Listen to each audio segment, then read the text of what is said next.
अस्सलामुअलैकुम। रात काफ़ी देर तक चौपाल में पड़ा रहा, फिर वापस हवेली चल पड़ा, लेकिन जहन ठीक नहीं था। घर में आज़ादाना तौर पर दाखिल हुआ और अपने कमरे में पहुंच गया। नौकरों ने अच्छी तरह मुझे देख लिया, लेकिन दूसरे दिन कोई पूछगिछ नहीं हुई और मैं 10-11 बजे ही घर से बाहर निकल गया। जहन पर शैतान सवार था, बस ना जाने कैसी तबीयत हो रही थी। उस वक्त स्वरूप मिल गया। मैंने उसे इशारे से बुलाया। स्वरूप दौड़ता हुआ मेरे पास आ गया। अरे भैया कहाँ चले? कहीं नहीं स्वरूप, तुमने कसरी पी है?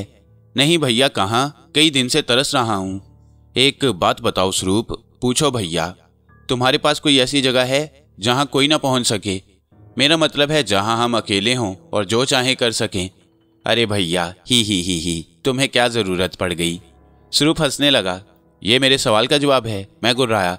अरे भैया, मेरा मतलब है अपने रूपराम का घर इसी काम तो आवे है। रूपराम? मैं ज़ेरे लब बड़बड़ाया। रूपराम का मकान मैंने देखा हुआ था, काफ़ी दूर सुनसान जगह पर था, और रूपराम भी मेरे मुसाहिबों में था। तो और क्या भैया, इसी काम से तुम्हारी क्या मुराद है? बस भैया, कभी कभी वहाँ कसरी पी लेवे हैं, और कभी कोई हाथ लग जाए तो। कौन हाथ लग जाए तो? क्या बताएं भैया, ये तुम्हारी समझ में आने वाली बातें नहीं। स्वरूप बोला। स्वरूप? मैंने आगे बढ़कर उसका गिरेबान पकड़ लिया और स्वरूप के हवास ठिकाने आ गए। और तुम कह रहे हो तुमने पी ही नहीं? भैया, स्वरूप घिघियाने लगा। जवाब दे, कौन हाथ लग जाता है? वो भैया, मसीती और छमिया चमारन, जब उनके पति जाते हैं तो वो आ जाती हैं, फिर सब इकट्ठे होते हैं और धेली पाउली उन्हें दे देते हैं। मैंने उन घिनौनी औरतों का तस्वुर किया और फिर मेरे होंठों पर मुस्कुराहट फैल गई। तो ये बात है, मगर उल्लू के पट्टे, तूने ये बात आज तक मुझसे छुपाई क्यों? बस भैया, क्या बताते? अच्छा चलो ठीक है, राहु कहाँ मिलेगा? इस वक्त अपने घर में होगा। मैंने एक गहरी सांस ली। आओ। और मैं स्वरूप को साथ लेकर राहु के घर की तरफ चल दिया। राहु घर पर ही था, हमें देखकर हैरान रह गया। राहु, तूने मुझे पहले कभी इस बारे में क्यों नहीं बताया? किस बारे में भैया? राहु हैरत से बोला। मैंने भैया को सब कुछ बता दिया। स्वरूप ने कहा। अरे वो कुछ छुपाने की बात नहीं थी भैया, बस ऐसे ही। चलो ठीक है राहु, मगर ये बताओ तुम मेरे लिए क्या कर सकते हो? अरे खून गिरा देंगे सरकार, कुछ बोलो तो सही। मैं तुम दोनों को 50 रुपए दूंगा, तुम्हें मेरा काम करना होगा। हुक्म करो भैया, भगवान की सौगंध, हम तो जान भी दे देंगे। करामत अली को जानते हो? कौन? वो परचून वाला? हाँ। कभी दोपहर को उधर से गुजरे हो? हाँ भैया, क्यों नहीं, उसकी लौंडिया दुकान पर होती है, उसे उठा लाना है। उठाकर? दोनों मुंह फाड़कर बोले। हाँ, क्यों, खौफजदा हो गए? मैंने जहरीले लहजे में पूछा। नहीं भैया, ऐसी बात तो नहीं है, मगर क्या वो खुशी से नहीं आएगी? मेरा मतलब है कि अगर उसे कहा जाए कि तुम्हें छोटे सरकार ने बुलाया है तो क्या वो इनकार कर देगी? हाँ, मैंने कहा। तब ससरी को हम उठा लाएंगे। मगर भैया, क्या ये बात बाद में खुलेगी नहीं? तुम फिक्र मत करो, हर बात का जिम्मेदार मैं हूँ। बड़े सरकार को पता चल गया तो बहाने कर रहे हो? मैं गुर्राया। नहीं भैया, भगवान की सौगंध नहीं, तुम जानो भैया, जो तुम कहोगे वो ही करेंगे। तब फिर थोड़ी देर के बाद जाओ। क्या करोगे, क्या कहोगे? करामत अली तो दोपहर को सो जाती हैं और उसकी बेटी दुकान पर है। बिल्कुल, मैंने जवाब दिया। तब तुम क्या करोगे? कुछ कर लेंगे भैया। अब भैया का काम नहीं करेंगे क्या? ये लो, मैंने उन्हें 50-50 देते हुए कहा। ठीक है भैया, तुम यही इंतजार करोगे? हाँ, मैंने जवाब दिया। दोनों बाहर निकल गए। मेरा जहन बेहद खराब हो रहा था। मैं इंतजार करता रहा। निहायत ही बेतुका मकान था, ढंग की एक चीज भी नहीं थी। वक्त तो गुजारना ही था। मैं इंतजार करता रहा। तब बैलगाड़ी की घंटियां सुनाई दी और फिर किसी ने दरवाजा खटखटाया। कौन? दरवाजा खोलो भैया, स्वरूप की आवाज सुनाई दी और मैंने दौड़कर दरवाजा खोल दिया। ले आए भैया, भगवान की सौगंध ले आए। मैंने महसूस किया कि वो नशे में चूर था। मैंने चौंक कर बैलगाड़ी की तरफ देखा। रुकैया उसमें बंदी पड़ी थी। अंदर उठा लाओ, जल्दी करो बेवकूफ। और दोनों रुकैया को निहायत बेदर्दी से उठा लाए। मैंने जल्दी से दरवाजा बंद कर दिया।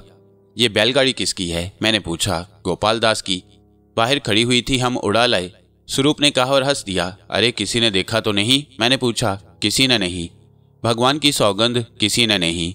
राहु शराबियों की तरह हंस रहा था। मैंने रुकैया की तरफ देखा। वो होश में थी, लेकिन उसकी आंखें फटी हुई थीं। वो हमें देख रही थी। मगर तुम इसे लाए कैसे? अरे बड़ी आसानी से। मैंने इसे बाहर बुलाया और फिर हम दोनों ने इसे गाड़ी में डाल दिया। मैंने गहरी सांस ली। जाहिर है इन दोनों ने शराब पी होगी और इसके बाद ये काम किया होगा। कमबख्तों ने कोई उल्टी सीधी हरकत ना कर दी हो, मैंने सोचा। हम जाएं भैया? राहु ने पूछा। दफा हो जाओ, बैलगाड़ी खड़ी कराना। हाँ हाँ, और क्या हम इस पर बैठकर काल खाने जाएंगे? राहु झूम कर बोला और दोनों बाहर निकल गए। तब रुकैया की तरफ पलटा और मैंने उसके हाथ पांव खोल दिए। रुकैया के हवास बहाल हो गए और फिर उसकी आंखों से आंसुओं की झड़ी लग गई। क्यों बुलाया है भैया, बताओ? क्या भाई बहनों को इस तरह बुलाते हैं? देखो ये रस्सी के निशान। क्या बहनें भाइयों के पास इसी तरह लाई जाती हैं? रुकैया बकवास मत करो, मैं तुम्हारा भाई नहीं, मैं गुर्राया। माँ जाए तो नहीं हो, मगर खुदा की कसम मैं तुम्हें भाइयों जैसा समझती हूँ, वो रोती हुई बोली। मगर मैं तुम्हें पसंद करता हूँ, भाई की तरह पसंद करो, बहन की तरह देखो और जान मांग लो। बहन कह दो, एक बार इज्जत भी दे दूंगी, मर जाऊंगी। मगर तुम्हारा दिल अंदर से क्या कहेगा भैया? क्या तुम बहन की इज्जत लोगे? बताओ। मेरा कोई भाई नहीं, खुदा के सामने मानकर तुम्हें भैया कह रही हूँ। अगर भाई बहन की इज्जत ले सकते हैं तो ले लो भैया, मेरी इज्जत ले लो। रुकैया ने अपना सीना खोल दिया। वो बिलक बिलक कर रो रही थी और मेरे जहन में लावा उबल रहा था। शायद ज़मीर में शराफत की कोई फांस चुभी हुई थी। मैंने मुंह दूसरी तरफ फेर लिया। तूफान पुरसकून हो गया और मैंने भराई हुई आवाज में कहा, रुकैया सीना ढक लो रुकैया, मैं तुमसे शर्मिंदा हूँ, मैं तुमसे बहुत शर्मिंदा हूँ। ऐसे नहीं ढकूंगी, पहले मुझे बहन कहो। अपने हाथों से मेरे सर पर दुपट्टा बराबर करो। सीना ढक ले रुकैया बहन, वरना मैं सर फोड़ लूंगा, मैंने तकलीफ से कहा और मुंह फेर के खड़ा रहा। तब रुकैया ने दोनों हाथ पुश्त से मेरे कंधे पर रख दिए। तब मैं पलटा, लेकिन उसी वक्त दरवाजे पर शोर सुनाई दिया। बहुत जोर से दरवाज़ा पीटा जा रहा था। मैं चौंक पड़ा। दरवाजे पर ठोकरें पड़ रही थीं और फिर वो अंदर आ पड़ा। सबसे आगे गोपाल दास थे, उनके पीछे जगत लाल, मौलवी सलामत अली और दूसरे बेशुमार लोग, सबके सब अंदर घुस आए। सबकी आंखों में खून उतरा हुआ था। गोपाल दास ने आगे बढ़कर अपना अंगरच्छा रुकैया के सर पर डाल दिया और उसे अपने सीने की आड़ में कर लिया। तुमने इसे अगवा कराया है छोटे सरकार, तुमने इसे उठवाया है, पीछे से आवाज आई और उन्होंने सुरू पर राहु को धकेल कर सामने कर दिया। मैंने गहरी सांस ली। इन बातों से मैं खौफजदा नहीं होता था। इससे पहले इस बस्ती में ऐसा नहीं हुआ और आइंदा भी नहीं होगा। हम इस सांप का फन कुचल देंगे जो हमारी इज्जत का दुश्मन है। बहुत सी आवाजें उभर रही थीं। मैंने रुकैया की तरफ देखा और वह सफ़ेद पड़ गई। मुझे यकीन था कि वो मेरी सफाई में कुछ ना बोल सकेगी। बांध लो, इसे रस्सियों से बांध लो, ले चलो बड़े सरकार के पास, किसी ने कहा। मेरा खून खौल गया। ये रमज़ान कन मैल गया था। उसके अल्फाज पर मेरी आंखों में खून उतर आया। मैं आगे बढ़ाया और आहिस्ता आहिस्ता रमज़ान के करीब पहुंच गया। क्या कहा तुमने? रस्सी रस्सी। रमज़ान ने मदद तलब निगाहों से दूसरों की तरफ देखा। मुझे रस्सी से बांध कर ले चलोगे? मैंने कहा और रमज़ान पीछे खिसक गया, मगर मैंने उसका गिरेबान पकड़ लिया। बोल, कौन कौन मुझे रस्सी से बांध कर ले चलेगा? रमज़ान कटे हुए बकरे की तरह चीख पड़ा। सब घबरा गए। रमज़ान के सामने की दांतों की लाइन साफ हो गई और वह खून की कुलियां कर रहा था। और कौन जी अल्लाह मुझे रस्सियों से बांधेगा? मैंने गुर्रा कर पूछा। यह जुल्म है छोटे सरकार, ये नाइंसाफी है। आप कितनों को मारेंगे? हम इज्जत देकर जिंदा नहीं रहेंगे। जाओ, मैं बड़े सरकार के सामने पहुंच जाऊंगा। हमारे साथ ही चलो, किसी ने कहा। कौन है? सामने आकर कहो। मैंने मजमा की तरफ देखा, लेकिन कोई सामने नहीं आया। जाओ तुम लोग, मैं बड़े सरकार के पास पहुंच जाऊंगा। चल बेटी, हम इंसाफ लेकर रहेंगे, गोपाल दास बोले। और फिर मजमा ने मेरी कसर सुरू पर राहु की पिटाई करके निकाली। वो उन्हें मारते हुए ले गए और थोड़ी देर के बाद मैं तन्हा रह गया। मेरा जहन साएं साएं कर रहा था। जो कुछ हुआ था तवक्को से कहीं ज्यादा था। अब मेरे पास कहने के लिए कुछ नहीं था। दिल ने कहा यहां से भाग जाऊं, लेकिन यह बुज़दिली थी। फैसला कुछ भी हो, उसके बाद देखा जाएगा, लेकिन अकल से काम भी लेना था। मैं बाहर निकल आया और सबसे पहले मैं दीपू के पास गया। दीपू घर पर मौजूद था। मुझे देखकर उछल पड़ा। ये क्या खबर फैली है भैया? पूरी बस्ती में फैल गई क्या? हाँ, लेकिन ठीक खबर है दीपू, मैंने आहिस्ता से कहा। और दीपू परेशानी से मेरी शक्ल देखने लगा। क्यों, तुम्हारा क्या ख्याल है? मैंने मुस्कुराते हुए पूछा। मुझे ताज्जुब हुआ है। अपनी बस्ती की हर लड़की की इज्जत अपनी होती है। नसीहतें करेगा मुझे? नहीं भैया, लेकिन यकीन करो ये अच्छा नहीं हुआ। हाँ दीपू, अच्छा तो नहीं हुआ, लेकिन अब मुझे तेरी मदद दरकार है। हाँ हाँ भैया, हुक्म करो। हुक्म दो भैया। दीपू मुस्तादी से बोला। तेरे पास अपनी राइफल है? घर में नहीं है भैया। खैर, उसका इंतजाम मैं कर लूंगा। घोड़ा तो मिल जाएगा? हाँ भैया, घोड़ा मौजूद है। बस्ती वाले वालिद साहब के पास गए हैं और वालिद साहब मेरा ख्याल है इस मामले में वो मेरे साथ काफ़ी सख्ती से पेश आएंगे। मुमकिन है सूरत हाल काफ़ी बिगड़ जाए, इसलिए एक घोड़ा हवेली के बाएं तरफ बाग की दीवार के दूसरी तरफ तैयार रहना चाहिए। मुमकिन है फरार की ज़रूरत पेश आ जाए तो तुम बस्ती छोड़ दोगे भैया? अगर ज़रूरत पेश आ गई तो, मगर कहाँ जाओगे? इस बारे में कोई फैसला नहीं किया। मेरा ख्याल है अब मैं घर जाऊँगा, तू जल्दी से ये कर दे। ठीक है भैया, दीपू आहिस्ता से बोला और मैं वापसी के लिए चल पड़ा। हवेली में दाखिले के लिए मैंने चोर रास्ते का इंतखाब किया और पोशीदा जगह से मैं हवेली में दाखिल हो गया। बाहर मजमा का शोर सुनाई दे रहा था, गोया बात काफ़ी बढ़ चुकी थी। मैं चोरी छुपे असलहा खाने में पहुंचा। उस वक्त राइफल बेकार थी। मैंने 2 पिस्तौल हासिल किए, कारतूस जेबों में भरे, फिर खामोशी से अपने कमरे में पहुंचा। मेरे पास जितनी रकम थी वो एहतियात से जेबों में ठूंसी और फिर बाहर निकल आया। और अब मैं उस जगह की तरफ जा रहा था जहां मजमा मौजूद था। अब्बा जान उन लोगों के सामने मुजरिम की तरह खड़े थे। हमें इंसाफ चाहिए बड़े सरकार, हम इंसाफ मांगने आए हैं, करामत अली बोले। और वालिद साहब ने गर्दन उठाई। इस हवेली को आग लगाने आए हो? क्या यहाँ मौजूद लड़कियों से बदला चाहते हो? तो फिर इंतजार क्यों कर रहे हो? अंदर घुस जाओ, अपने दिल की भड़ास निकाल लो। वालिद साहब गरजे। नहीं सरकार, हमें आवाज़ें दब गईं। तुम्हें मालूम है मुसल्ला सवार उसे गिरफ्तार करके लाते होंगे, उसके बाद मैं उसे तुम्हारे सामने पेश कर दूंगा। तुम उसे जो चाहे सजा देना, मुझे एतराज़ नहीं होगा।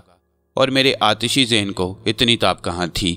मैं आगे बढ़कर उन लोगों के सामने पहुंच गया। किसे किसे इंसाफ चाहिए? कौन मुझे सजा देगा? ज़रा सामने आओ। और मजमा मिनमिनाने लगा। मैंने रुकैया को अपने पास बुलाया ज़रूर था, मुझे उससे कुछ बातें करनी थी, लेकिन मैंने उसकी इज्जत को हाथ नहीं लगाया। शुरू पर राहु शराब के नशे में थे, इसलिए उन्होंने ऐसी हरकत की। लेकिन मैं तुम्हारे सामने सफाई नहीं पेश कर रहा। जाओ रुकैया से पूछ लो उसकी इज्जत महफूज है कि नहीं, और अब तुम सब लोग अपने घरों को भाग जाओ, वरना मैं तुम्हारा सारा जोश सर्द कर दूंगा। मैंने गुर्राई हुई आवाज में कहा।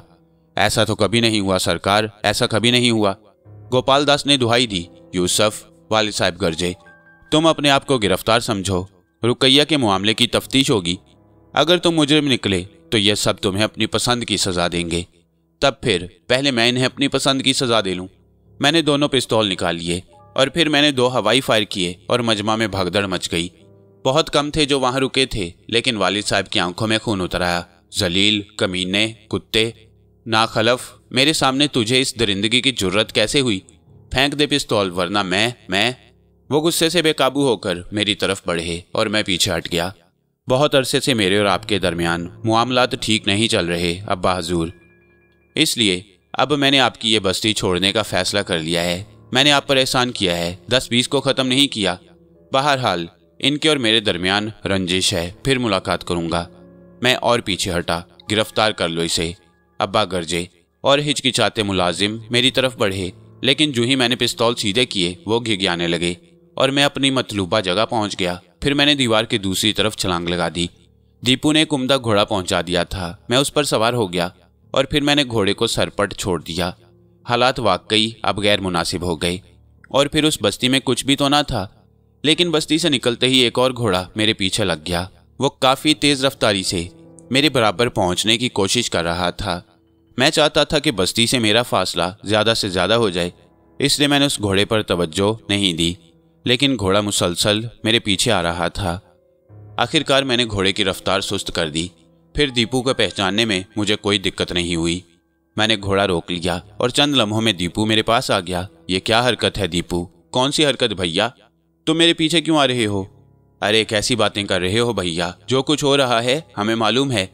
क्या ऐसी हालत में हम तुम्हें अकेला छोड़ देते? तुम बेवकूफ़ हो। वो तो हैं भैया, कोई नई बात है? दीपू हंस दिया। तुम हंस रहे हो, मुझे गुस्सा आ रहा है। मगर क्यों भैया? दीपू ने कहा। मैंने कोई जवाब नहीं दिया और घोड़ा आगे बढ़ा दिया। जहन पर शदीद झुंझलाहट सवार थी।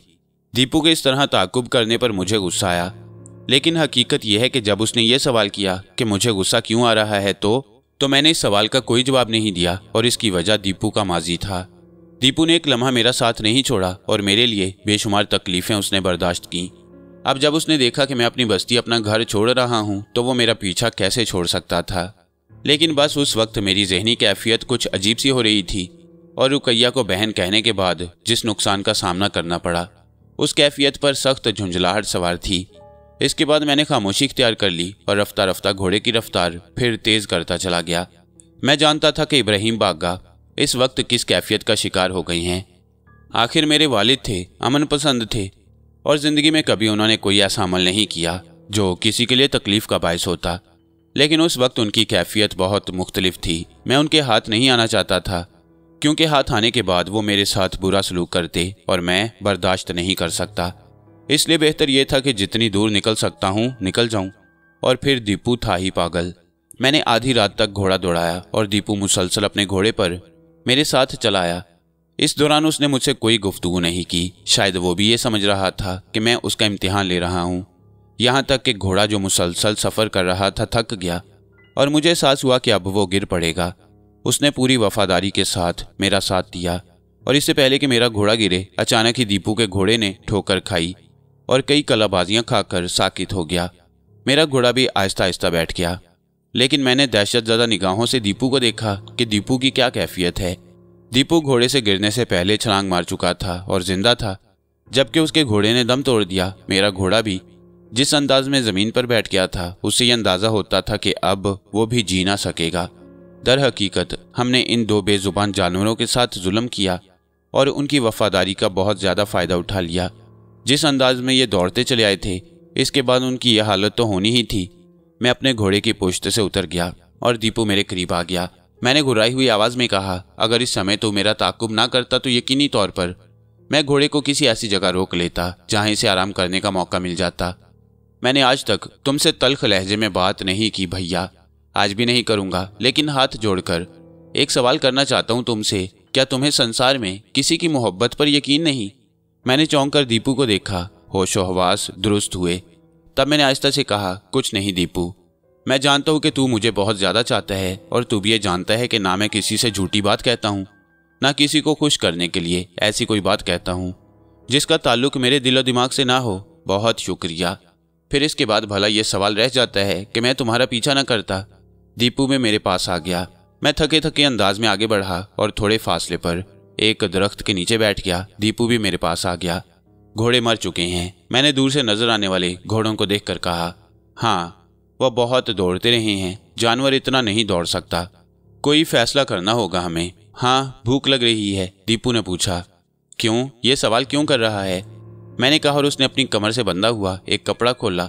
उसमें चने और गुड़ था। मैंने हैरत से दीपू को देखा और बोला, ये कहाँ से लाए? बस भैया, ना जाने क्यों दिल कर रहा था कि कुछ होगा। एकदम तो कुछ नहीं कर सका। पंसारी की दुकान से यही दो चीज़ें मिली तो लेकर कमर से बांध ली। याद रख, चने खाने से प्यास बढ़ेगी, उसका क्या करेंगे? पहले भूख का बंदोबस्त कर लेते हैं, उसके बाद प्यास के लिए भी देख लेंगे। ना बुझी तो भगवान की मर्जी। मैं हंसने लगा। दीपू वाकई अब अच्छा लगने लगा था। चने और गुड़ से पेट भरना बड़ा दिलचस्प महसूस हुआ। खाने के बाद मैंने कहा, दीपू, जिंदगी ज़रा तब्दील करनी पड़ेगी। अब अपने घर तो मेरा ठिकाना नहीं। एक बात हम कहें भैया, झगड़ा थोड़े अरसे रहेगा और उसके बाद जाहिर है बड़े मालिक के मन में तुम्हारी चिंता सुलग उठेगी।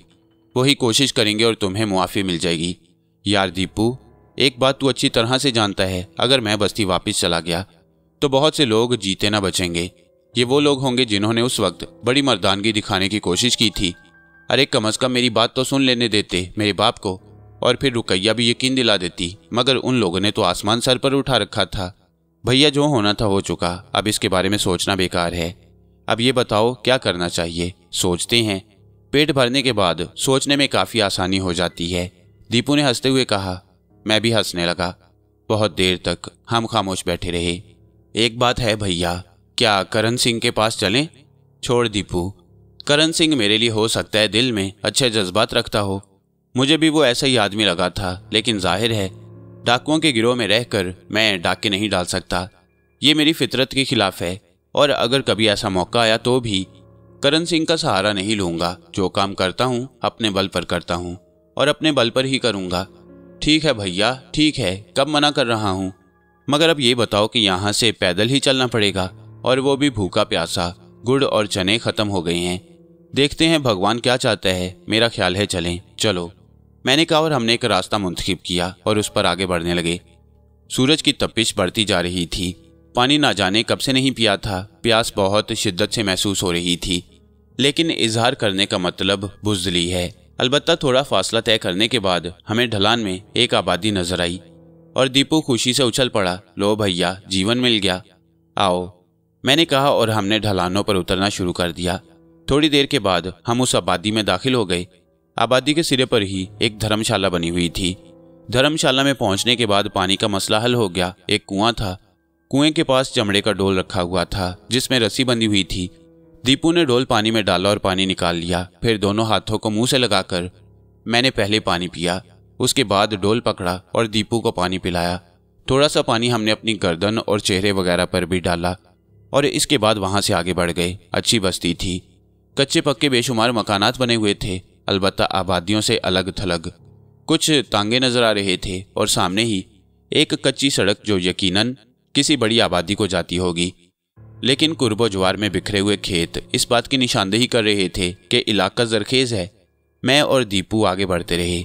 मैंने अपनी जेबें टटोली तो उसमें अच्छे खासे पैसे मौजूद थे। जाहिर है मैं कल्लाश नहीं रहता था और फिर दौलत का कोई मसला ही नहीं था। हम आगे बढ़े और फिर हलवा पूरी के एक दुकान से हलवा पूरी खरीद कर एक तरफ बैठ गए। खाने से फरागत हासिल की तो दीपू ने आंखें बंद करके गर्दन झटकते हुए कहा, ना जाने बस्ती का क्या नाम है। दीपू की ये बात पीछे से गुजरते हुए एक उम्र रसीदा आदमी ने सुन ली। खड़ा हो गया और बोला, मुसाफिर भैया, कहीं बाहर से आए हो? हमने चौंक कर उसे देखा। दीपू जल्दी से बोला, हाँ चाचा जी। क्या नाम है इस बस्ती का? हीरा। हीरा नाम है भैया। यहाँ के रहने वाले भी हीरों जैसे ही होंगे। हाँ, मगर तुम कहाँ से आए हो? कहीं और जाना है? यह बस्ती हीरा ही में किसी के पास आए हो? नहीं चाचा जी, जाना कहीं और था। रास्ता भटक कर इधर आ गए हैं। कहाँ जाना था? उस शख्स ने सवाल किया। जवालापुर।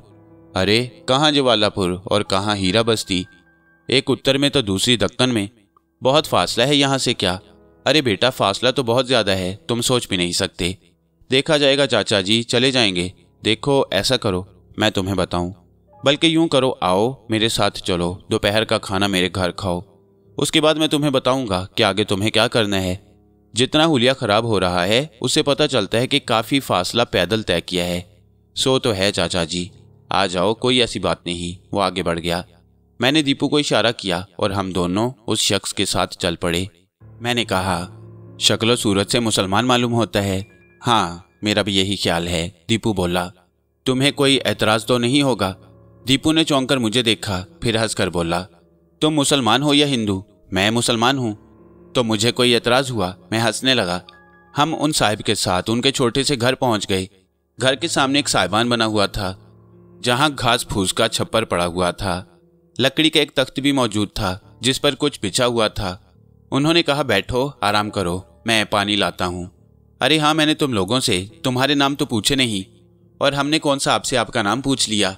अच्छा, मेरा नाम अजीम खान है। उन्होंने जवाब दिया और इस बात की तस्दीक हो गई कि वो मुसलमान हैं। मैंने कहा, मेरा नाम यूसुफ खान है और ये मेरा दोस्त रहमान खान। अच्छा अच्छा, बड़ी खुशी हुई तुमसे मिलकर। बैठो बैठो, आराम से बैठो। जब वो अंदर चले गए तो दीपू हंसने लगा। क्यों ना मैं अपना नाम रहमान खान ही रख लूं? फजूल बातें मत करो दीपू, बहुत कुछ सोचना पड़ेगा हमें। थोड़ी देर के बाद वो एक बाल्टी में पानी ले आए, लोटा भी साथ था। हम दोनों ने अपने चेहरे, हाथ और मुंह वगैरह धोए। वो अंदर चले गए। थोड़ी देर के बाद हमारे सामने चाय आ गई। प्यालों में लेकर आए थे। दोनों प्याले हमारे सामने रखकर अजीम खान ने कहा, नाश्ता मैं तुम्हें करते हुए देख चुका हूँ, फिर भी अगर गुंजाइश हो तो कुछ ले आऊं। नहीं खान साहब, ये काफ़ी है, आपका बहुत शुक्रिया, मैंने कहा और अजीम खान साहब अंदर चले गए। फिर चाय का तीसरा प्याला लेकर वो हमारे पास आ बैठे। किसी खास वजह से जवालापुर जा रहे थे? बस खान साहब, आप ये समझें कि बहुत लंबा सफ़र तय करते हुए यहाँ तक आए। कुछ काम था, कुछ बस्तियों में रुके। असल में जवालापुर के एक मुखिया जी हैं, उनके लिए एक पैगाम देना था हमारे रिश्तेदार ने, और कहा था कि हम लोगों को नौकरी दे दें। हम भटक कर इधर आ गए। हम पहले ही समझ रहे थे कि जिस रास्ते पर हम जा रहे हैं वो जवालापुर नहीं जाता। भटक कर भी ऐसे वैसे नहीं, बल्कि बड़ी दूर निकल आए हो तुम लोग। खैर, देखा जाएगा, मैंने कहा। वैसे एक काम क्या करते हो? कुछ नहीं, निकम्मे हैं और कोई खास काम नहीं, जो भी मिल जाए। मेरे खेत हैं, खेतों पर काम करोगे? क्यों नहीं, करेंगे, निकले ही थे नौकरी की तलाश में। ठीक है, फिर ऐसा करो कि फिलहाल आराम करो, एक आध दिन में तुम्हें काम बता दूंगा। अगर काम नहीं जानते तो सिखा दूंगा, कोई ऐसी बात नहीं। बस मेरे पास रहने के लिए यही जगह है। रात को यार दोस्त इकट्ठे हो जाते हैं। मगर तुम आराम से सो जाना, हम चौपाल बदल लेंगे, यहाँ और भी चौपालें हैं, मैं बता दूंगा, मेरे मेहमान आए हुए हैं। जी खान साहब। दोपहर का खाना जब सामने आया तो मैंने दीपू से कहा, दीपू मैं तेरे लिए ज़रा परेशान हूँ, ये खाना तेरे लिए ज़रा मुश्किल रहेगा। अरे क्या बात करते हो भैया, तुमसे ज़्यादा संसार में कोई चीज़ हो सकती है मेरे लिए। दीपू इत्मीनान से खाने में मसरूफ़ हो गया। खाने से फरागत के बाद मैंने कहा, अब ये सारी बातें तो हो गईं, मैं तो इस सिलसिले में तुझसे तेरी राय मालूम करना चाहता हूँ। कैसी राय भैया? मेरा मतलब है कि हम अजीम खान के यहाँ नौकरी करने के लिए नहीं निकले हैं, और इतना तो तू जानता ही है कि मैं कैसी उम्दा नौकरी कर सकता हूँ। भैया इस वक्त तो मैं ये समझता हूँ कि अजीम खान साहब का मिल जाना हमारी खुशकिस्मती है। वैसे ये काफ़ी दूर दराज की बस्ती है, और इस बस्ती में मेरा ख्याल है अगर हम थोड़ा सा भेस बदल कर क्याम कर लें तो बड़ी अच्छी बात होगी। थोड़ा अरसा गुजार लेते हैं और उसके बाद वापस अपने घर चलेंगे। मैं गर्दन हिलाने लगा। फिर मैंने कहा, दीपू एक मशवरा देता हूँ, और अब तक तो खैर जो कुछ हुआ है वो हुआ ही है, लेकिन जो मशवरा मैं दे रहा हूँ उसे मान लेना। कहो भैया। यहाँ तो तू मेरे साथ आ गया है और खासा फासला तय कर लिया है तूने, लेकिन दीपू तू वापस चला जा। हाँ तेरी वापसी ज़रूरी है, पता नहीं क्यों। बताओ भैया, अगर कोई बात मन में है तो। देख ये तो तू जानता ही है कि मैं तेरे लिए भटक सकता हूँ, मुझे कोई दिक्कत नहीं होगी, लेकिन मेरा घर है, माँ बाप हैं, और मैं उनका इकलौता बेटा हूँ, बहनों की फौज में अकेला भाई। इसका मुझे पता है कि इब्राहिम बागा मेरे लिए किस तरह बेचैन हो जाएंगे। आर्जी तौर पर तो ये जो कुछ हुआ है वो वाकई एक परेशान कुन मरहला है, लेकिन मुस्तकिल तौर पर वो लोग मुझसे दूर नहीं रह पाएंगे। ऐसे लम्हात में तू है जो वहाँ की सूरत हाल से आगाह कर सकता है। मैं तुझसे एक बात कहूँ, ये अजीम खान साहब जो है ना, जैसे भी आदमी हैं, अगर मुझे खेतों में कहेंगे तो मैं करूँगा। आज क्या तारीख है तुझे पता है? चांद की 10 तारीख है। दीपू ने जवाब दिया। अगले चांद की 10 तारीख को मैं इस बस्ती की बाहर वाली उस जगह जहाँ हमारी मुलाकात अजीम खान साहब से हुई है तेरा इंतज़ार करूँगा। तू वापस जा, बस्ती के हालात देख, जैसी भी सूरत हाल हो मुझे उसके बारे में वापस आकर बता। अगर मेरे लिए वहाँ वाकई कोई गुंजाइश बाकी नहीं रही है तो फिर देखेंगे कि आगे हमें क्या करना है, और अगर तू ये महसूस करे कि कोई बात बन रही है और मेरी वापसी में कोई हर्ज नहीं तो आकर मुझे बता देना, फिर फैसला करेंगे कि आगे क्या करना है। दीपू पुरख्याल अंदाज में गर्दन हिलाने लगा, फिर बोला, अब बात तुमने ऐसी कह दिया भैया कि मैं समझता हूँ कि मुझे माननी ही पड़ेगी। वाकई सच कह रहे हो, थोड़े दिन तक तो ये गुस्सा रहेगा और उसके बाद ये मामला ठीक हो जाएगा। तुम ठीक कह रहे हो। तो फिर ऐसा कर रात को निकल जाना खामोशी के साथ, और देख ले सफ़र करने के लिए क्या कर सकता है। घोड़ी खोल लेंगे किसी की, और चोरी चकारी तो हमारा काम ही रहा है। वैसे एक बात का ख़ास तौर पर ख्याल रखना भैया। क्या? हो सकता है ज़िम्मेदार साहब के आदमी तो यहाँ ना पहुँच सकें, लेकिन करण सिंह के आदमियों से होशियार रहना। आखिर मुझे ये बात मालूम है कि करण सिंह के भेदी जगह जगह फैले हुए हैं। किसी भी बस्ती में आदमी उसके लिए भेदी का काम कर सकता है, समझते हो ना? ये भेदी ही खबरें देते हैं कि किसके घर कितना माल है। वैसे एक बात बताऊं, करण सिंह बड़ा तंग करेगा। अगर और कुछ ना होता तो हम उसके पास चले जाते। नहीं यार, क्या बेवकूफ़ी की बातें करता है, मैंने झुंझलाए हुए लहजे में कहा। नहीं, मेरा मतलब ये नहीं था भैया। सुन दीपू, मैं जो कुछ कह रहा हूँ वही मुनासिब है, और मेरे ख्याल में तुझे वही करना चाहिए। हम अपने लिए आखिरकार कोई ना कोई रास्ता तो मुंतखिब करेंगे ना। ठीक है भैया, तुम्हारा हुक्म, सार आंखों पर। बस तो रात को निकल जाए यहाँ से। लेकिन अजीम खान साहब से तुम क्या कहोगे वो मैं कह लूँगा, इसकी तू फिक्र ना कर, मैंने कहा, और दीपू गर्दन हिलाकर खामोश हो गया। मैं उसके चेहरे पर फैले हुए तासुरात से उसकी अंदरूनी कैफियत का अंदाज़ा लगा चुका था। मैं तन्हा रहकर कुछ सोचना चाहता था। दीपू मुझे बहुत से मशवरे देगा, मैं उन मशवरों से बचना चाहता था। उसने अब तक जो कुछ भी कहा था मोहब्बत से कहा था, लेकिन मुझे इस बात का अंदाज़ा था कि दुनिया बहुत बड़ी है और इस दुनिया को तन्हा देखने का मज़ा कुछ और ही है। वहाँ इब्राहिम बागा साहब के शानदार अहकामात के साथ ज़िंदगी गुजारना पड़ती, और यहाँ अपने तौर पर अपनी पसंद की ज़िंदगी गुजार सकता था। बस्ती के लोग जल्दी सो जाने के आदी थे, चुनाचे वो आराम से सो गए, और ख़ुद अजीम खान साहब, जिन्होंने कहा था कि रातों को चौपालें जमती हैं, मेरे सामने ही अपने घर में दाखिल हुए। जाहिर बात है कि वो भी सोने चले गए। दीपू रवानगी के लिए तैयार हो गया। मैं उसे बस्ती के आखिरी सिरे तक छोड़ने आया, और रास्ते ही में मैंने एक घोड़ा ताक लिया, चुनाचे दीपू ने वो घोड़ा हासिल किया। मैंने खाने पीने की कुछ अशिया उसके साथ कर दी थी और उसे हदायत दे दी थी। ना जाने क्यों मुझे यह एहसास हो रहा था कि ज़िंदगी की कहानी में कोई बहुत बड़ी तब्दीली रूनमा होने वाली है।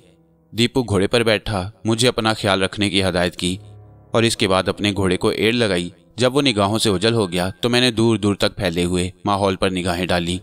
बस्ती से कोई खास वाकफियत नहीं थी मेरी। खान साहब मिल गए थे उनके साथ जो थोड़ा बहुत वक्त गुजरा। मौसम बेहद खुशगवार था। आसमान पर मध्यम मध्यम सितारे टिमटिमा रहे थे। हवा में एक अजीब सी खुशगवार कैफियत रची हुई थी। तहद्दे नजर फैली हुई खामोशी में बहुत फासले पर गालिबन कोई इमारत थी। उसमें एक मध्यम सा चिराग जल रहा था। उस इमारत का फासला अच्छा खासा था। मेरी दाहिनी सिमत खेत फैले हुए थे और बाएं सिमत पथरीली चट्टानें जो बड़ी साफ शफाफ और गालिबन मार्बल की चट्टानें थीं। उस वक्त तबीयत पर एक अजीब हिजाब अंगेज कैफियत तारी थी। मैं रफ्ता रफ्ता उन चट्टानों की तरफ बढ़ गया। बाज़ चट्टानें इतनी साफ सुथरी थीं जैसे किसी ने उन पर बाकायदा पॉलिश की हो। मैंने एक चट्टान पर हाथ रखकर देखा तो एक इंतहाई खुशगवार ठंडक का एहसास हुआ। इसमें कोई शक नहीं कि अजीम खान साहब के घर के उस बरामदे में बिछे हुए तख्त पर भी बेहतरीन नींद आ सकती थी, लेकिन उस वक्त दिल के अंदर कुछ बहरान सा था। मैं उस चट्टान पर लेट गया और अपना रुखसार उसकी ठंडी और शफाफ सतह पर रख दिया। बहुत देर तक मैं इस अंदाज में लेटा रहा। पूरे वजूद को एक अजीब सुकून का एहसास हुआ। मैं थोड़ी देर तक इसी तरह लेटा रहा, फिर चित लेटकर हाथ फैला दिए और आसमान में टिके हुए सितारों को घूरने लगा। यूं महसूस हुआ जैसे ये सितारे नहीं बल्कि मेरे माजी की तहरीरें हैं। हर चमकने वाला नुक्ता लफ्ज़ों की शक्ल में था। किस तरह बचपन गुजरा और फिर कैसे जवानी आई और उसके बाद जिंदगी ने क्या क्या रंग अपनाए। गुनाहों सवाब का तो कभी कोई ख्याल ही दिल में नहीं आया। बुरे दोस्तों की सोबत रही और उन बुराइयों में बहुत से ऐसे वाक़यात थे जिन्हें अगर ज़मीर की निगाह से देखा जाए तो ज़मीर पर दागों की शक्ल में तहरीरें नजर आईं। बहुत देर तक मैं इसी तरह लेटा रहा और ना जाने क्या क्या सोचता रहा। दूर नजर आने वाले चिराग जुगनू की तरह चमक रहे थे। तहद्दे नजर एक पुरस्रार सन्नाटा छाया हुआ था। फिर अचानक ही मुझे एक हल्की सी आवाज़ सुनाई दी। ये इंसानी आवाज़ थी जैसे किसी ने करवट बदली हो। मैं इधर उधर देखने लगा। अपनी समात पर मुझे पूरा पूरा यकीन था और मैं जानता था कि ये कोई वहम नहीं, लेकिन ये इंसानी आवाज़ कहाँ से आई। मैं उठकर चट्टान पर खड़ा हो गया और इसके बाद मैंने चट्टान ही के एक हिस्से में एक इंसानी जिस्म को देखा। मुझे हैरत हुई, ये कौन है, यहाँ क्या कर रहा है? हो सकता है बस्ती ही का कोई आदमी हो। नीचे उतरा और उसके पास पहुंच गया। आंखें क्योंकि अंधेरे में देखने की आदी हो चुकी थीं, चुनाचे मैंने उसे गौर से देखा। एक बूढ़ा आदमी था, गालिबन कोई फकीर। निचला जिस्म माजूर, उसकी टांगें पतली पतली थीं। ऊपरी जिस्म पर एक कमीज जैसी चीज मौजूद थी। लंबी दाढ़ी, सर के बाल बिखरे हुए, चेहरे से काफी बदनुमा। उस वक्त जाग रहा था और ये कराह उसी के हलक से निकली। मैं उसे नजरअंदाज करके वापस बस्ती की तरफ जाने का इरादा करने लगा तो उसकी आवाज़ मुझे सुनाई दी। इंसानियत के नाम पर इंसान की कुछ मदद कर सकती हो बेटा। आवाज़ इतनी नरम और लहजा इतना शगुफ्ता कि मेरे कदम रुक गए। आहिस्ता आहिस्ता आगे बढ़ा और उस शख्स के पास पहुंच गया। उम्र रसीदा शख्स ने मुझे गौर से देखा। उसके पूरे चेहरे पर बाल ही बाल थे, लेकिन आंखें तेज रोशन और चमकदार। बाकी जिस्म भी बस जिस्म ही कहा जा सकता था। कौन हो तुम और यहाँ क्या कर रहे हो? दुखों का मारा हूँ और वो जो तुम्हें चिराग नजर आ रहा है वो एक टूटी सी इमारत है। वहीं रहता हूँ, वही मेरा घर है। 2 जवान बेटियों का बाप हूँ और भीख मांगकर गुजारा करता हूँ। ना जाने किस तरह घसीटता हुआ बस्ती तक आया और कुछ पैसे जमा किए, लेकिन वापसी का सफ़र पूरा नहीं कर सका। अपनी इन माजूर टांगों से चल नहीं सकता। बस ये हाथ ही मेरी जिंदगी का सहारा है। यहीं तक पहुंचा था, हिम्मत जवाब दे गई। जेब में रेज़गारी भरी हुई थी। लोग रहम खाकर कुछ न कुछ दे देते हैं, लेकिन बस जिंदगी के बोझ को घसीटते हुए कभी कभी थकन हो जाती है। यहीं पड़ा था, अब हिम्मत नहीं थी कि आगे बढ़ूं। क्या तुम मेरी कुछ मदद कर सकते हो? क्या मदद चाहते हो? मैंने पूछा। वहां तक पहुंचा दो, तुम्हारी बड़ी मेहरबानी होगी। मैं वाकई अब वहां तक नहीं जा सकता। मेरी बेटियां मेरा इंतजार कर रही होंगी, तन्हा रहती हैं, जवानी की उम्र है। मुझे डर ही लगा रहता है उनके बारे में, मगर क्या करूं? कोई ढंग का लड़का जो दौलत की तलाश में ना हो, वरना एक एक करके दोनों के हाथ पीले कर दूं। शक्ल सूरत कितनी अच्छी हैं, पर तकदीर की अच्छी नहीं। मेरे जहन में एक सनसनी पैदा हो गई। 2 जवान लड़कियां और माजूर बूढ़ा। बस शैतान जहन में उतरने लगा और मेरे अंदर की वो हैवानी फितरत जाग उठी जिसने आज तक मुझसे गुनाह पर गुनाह कराए। मैं चंद लम्हे सोचता रहा और उसके बाद मैंने बूढ़े से कहा, वहाँ उन लड़कियों के साथ कोई नहीं है। मेरा मतलब है तुम्हारे वहाँ ना पहुँचने पर किसी को तशवीश नहीं होती होगी और किसी ने तुम्हारी तलाश की कोशिश नहीं की होगी। कहा ना बेटा, सिर्फ 2 जवान बेटियां हैं, एक की उम्र 19 साल है और दूसरे की 21 साल। और बस माँ तो उस वक्त ही उन्हें छोड़कर मर गई थी जब वो बहुत छोटी थी। मैंने ही उन्हें पाला है और उस वक्त मेरी टांगें माजूर नहीं थी। बाद में मुझ पर फालिज का हमला हुआ और मेरा निचला जिस्म मफलूज हो गया। आहिस्ता आहिस्ता टांगें सूखती चली गईं। मगर ज़िंदगी बड़ी अजीब होती है, कभी अपने लिए जीना पड़ता है, कभी दूसरों के लिए। ज़िंदगी के इस बोझ को अपनी बच्चियों के लिए घसीट रहा हूँ। अब थकता जा रहा हूँ, काश मुझे सहारा मिल जाए। मेरे होंठों पर एक शैतानी मुस्कुराहट फैल गई। मैंने कहा, मगर ये बताओ मैं तुम्हें ले कैसे चलूं? मैं बस क्या बताऊं, तुम्हें कंधे पर बिठा कर ही ले जाना पड़ेगा, बशर्ते कि तुम ये पसंद करो। ठीक है, आओ मैं तुम्हें लिए चलता हूं, मैंने मक्कारी से कहा और उसके बाद झुककर बूढ़े के पास बैठ गया। मैंने उसे पुश्त पर लादा। बूढ़े ने मेरी गर्दन में बाहें डाल दी। बेचारा बिल्कुल ही बेवजन था। उसने अपने माजूर पांव मेरे जिस्म के गिर्द लपेट दिए और इसके बाद मैं उसे लेकर चल पड़ा। बहुत अजीब सा लग रहा था और ये सब कुछ मेरी फितरत के खिलाफ था। भला इंसानी हमदर्दी और इंसान से मोहब्बत का मेरे वजूद से क्या ताल्लुक? मेरे दिल में तो एक लालच था, उस बूढ़े की गर्दन दबाने में मुझे क्या दिक्कत हो सकती थी। और उसके बाद वो वीरान जगह बस्ती से बहुत दूर थी। लड़कियों ने अगर ताउन ना किया तो उनकी चीखें तक बस्ती में नहीं पहुंच पाएंगी। वैसे हैरत की बात थी कि बस्ती वालों ने इस बूढ़े की कोई मदद नहीं की। जाहिर है बूढ़ा बस्ती में भीख मांगने आया था। इसके बारे में थोड़ी बहुत मालूमात तो बस्ती ने की ही होंगी। क्या इस बस्ती के लोग इस कदर संगदिल हैं कि उन्हें 2 नौजवान लड़कियों और बूढ़े फकीर पर कोई तरस नहीं आया? और कुछ ना करते तो उसे यहाँ आसपास रहने की जगह ही दे देते। ये कोई इतनी बड़ी बात तो न थी। ये तमाम बातें सोचता हुआ मैं उस बेवजन बूढ़े को लिए उन खंडरात की जानिब जा रहा था जो रात की तारीकी में डूबे हुए बहुत पुरस्कार नजर आ रहे थे। वहाँ रिहाइश भी गालिबन इस बूढ़े ने इसीलिए रखी होगी। वाकई बहुत अजीब बात थी। आखिरी रातों का चांद अभी बादलों में छुपा हुआ था और सितारों की मध्यम रोशनी में मैं रास्ते को देखता हुआ आगे बढ़ता चला जा रहा था। मेरे ज़हन में शैतानी ख्यालात थे। 2 नौजवान लड़कियां मेरे थके हुए वजूद को सुकून बख्श सकती हैं। ना जाने कैसे नकूश होंगे उनके। बस ये एहसास मुझसे ये मुशक्कत करा रहा था।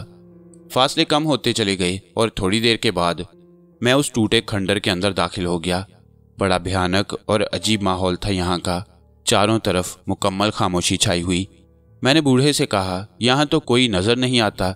वो आगे देखो, सीढ़ियाँ हैं, उनसे ऊपर चबूतरा और वो एक दर नज़र आ रहा है। उसी के साथ ऊपर ही तो चिराग जल रहा है, वहीं चलना है। जिंदगी में खौफ व दहशत नाम की किसी चीज़ से आशना नहीं था, लेकिन ना जाने क्यों उस वक्त बदन में सर्द लहरें सी दौड़ती हुई महसूस हो रही थीं। बूढ़े की हदायत के मुताबिक ऊपर पहुंचा और फिर उस दर से अंदर दाखिल हो गया। एक ताक में गालिबन मिट्टी के तेल का दिया जल रहा था और यही दिया दूर से नजर आ रहा था।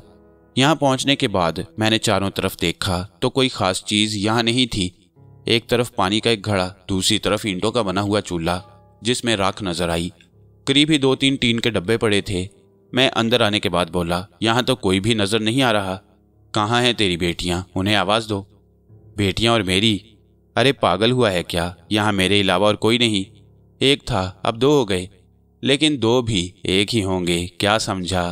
क्या मतलब? मुझे कुछ समझ में नहीं आ रहा। क्या कहना चाहती हो तुम? बेटा, तू मेरे लिए नई जिंदगी की खबर लेकर आया है। नया जीवन मिला है मुझे तुझसे। यहीं बैठ जा, मैं तुझे अपनी कहानी सुनाऊंगा। ठीक है, तुम उतरो मेरे ऊपर से। मैं इस तरह बैठा कि बूढ़ा मेरे बदन से उतर जाए, लेकिन अचानक ही बूढ़े के हलक से एक कहकहा निकला। वो हंसता हुआ बोला, पापी, कितने पाप किए हैं तूने? क्या मुझ में और तुझ में कोई फर्क रह गया है? अब तो मेरा तेरा जीवन मुद्दत का साथ है। भला मैं तेरी पीठ से उतरकर कहाँ जाऊंगा? क्या मतलब? मैं हैरत से उछल पड़ा। नाम क्या है तेरा? तुम्हें मेरे नाम से क्या गर्ज? उतरो मेरी पुश्त पर से। मैंने अपनी गर्दन में लिपटे उसके दोनों हाथों में हाथ डाले, लेकिन दर हकीकत मुझे यूं महसूस हुआ जैसे 2 सांप मेरी गर्दन से लिपटे हुए हों। बूढ़े की कलाइयों में तो हड्डी ही नहीं थी। उसका लिजलिजा बदन बस यूं महसूस होता था जैसे कैंचवे होते हैं, रबड़ की तरह खींचने वाले।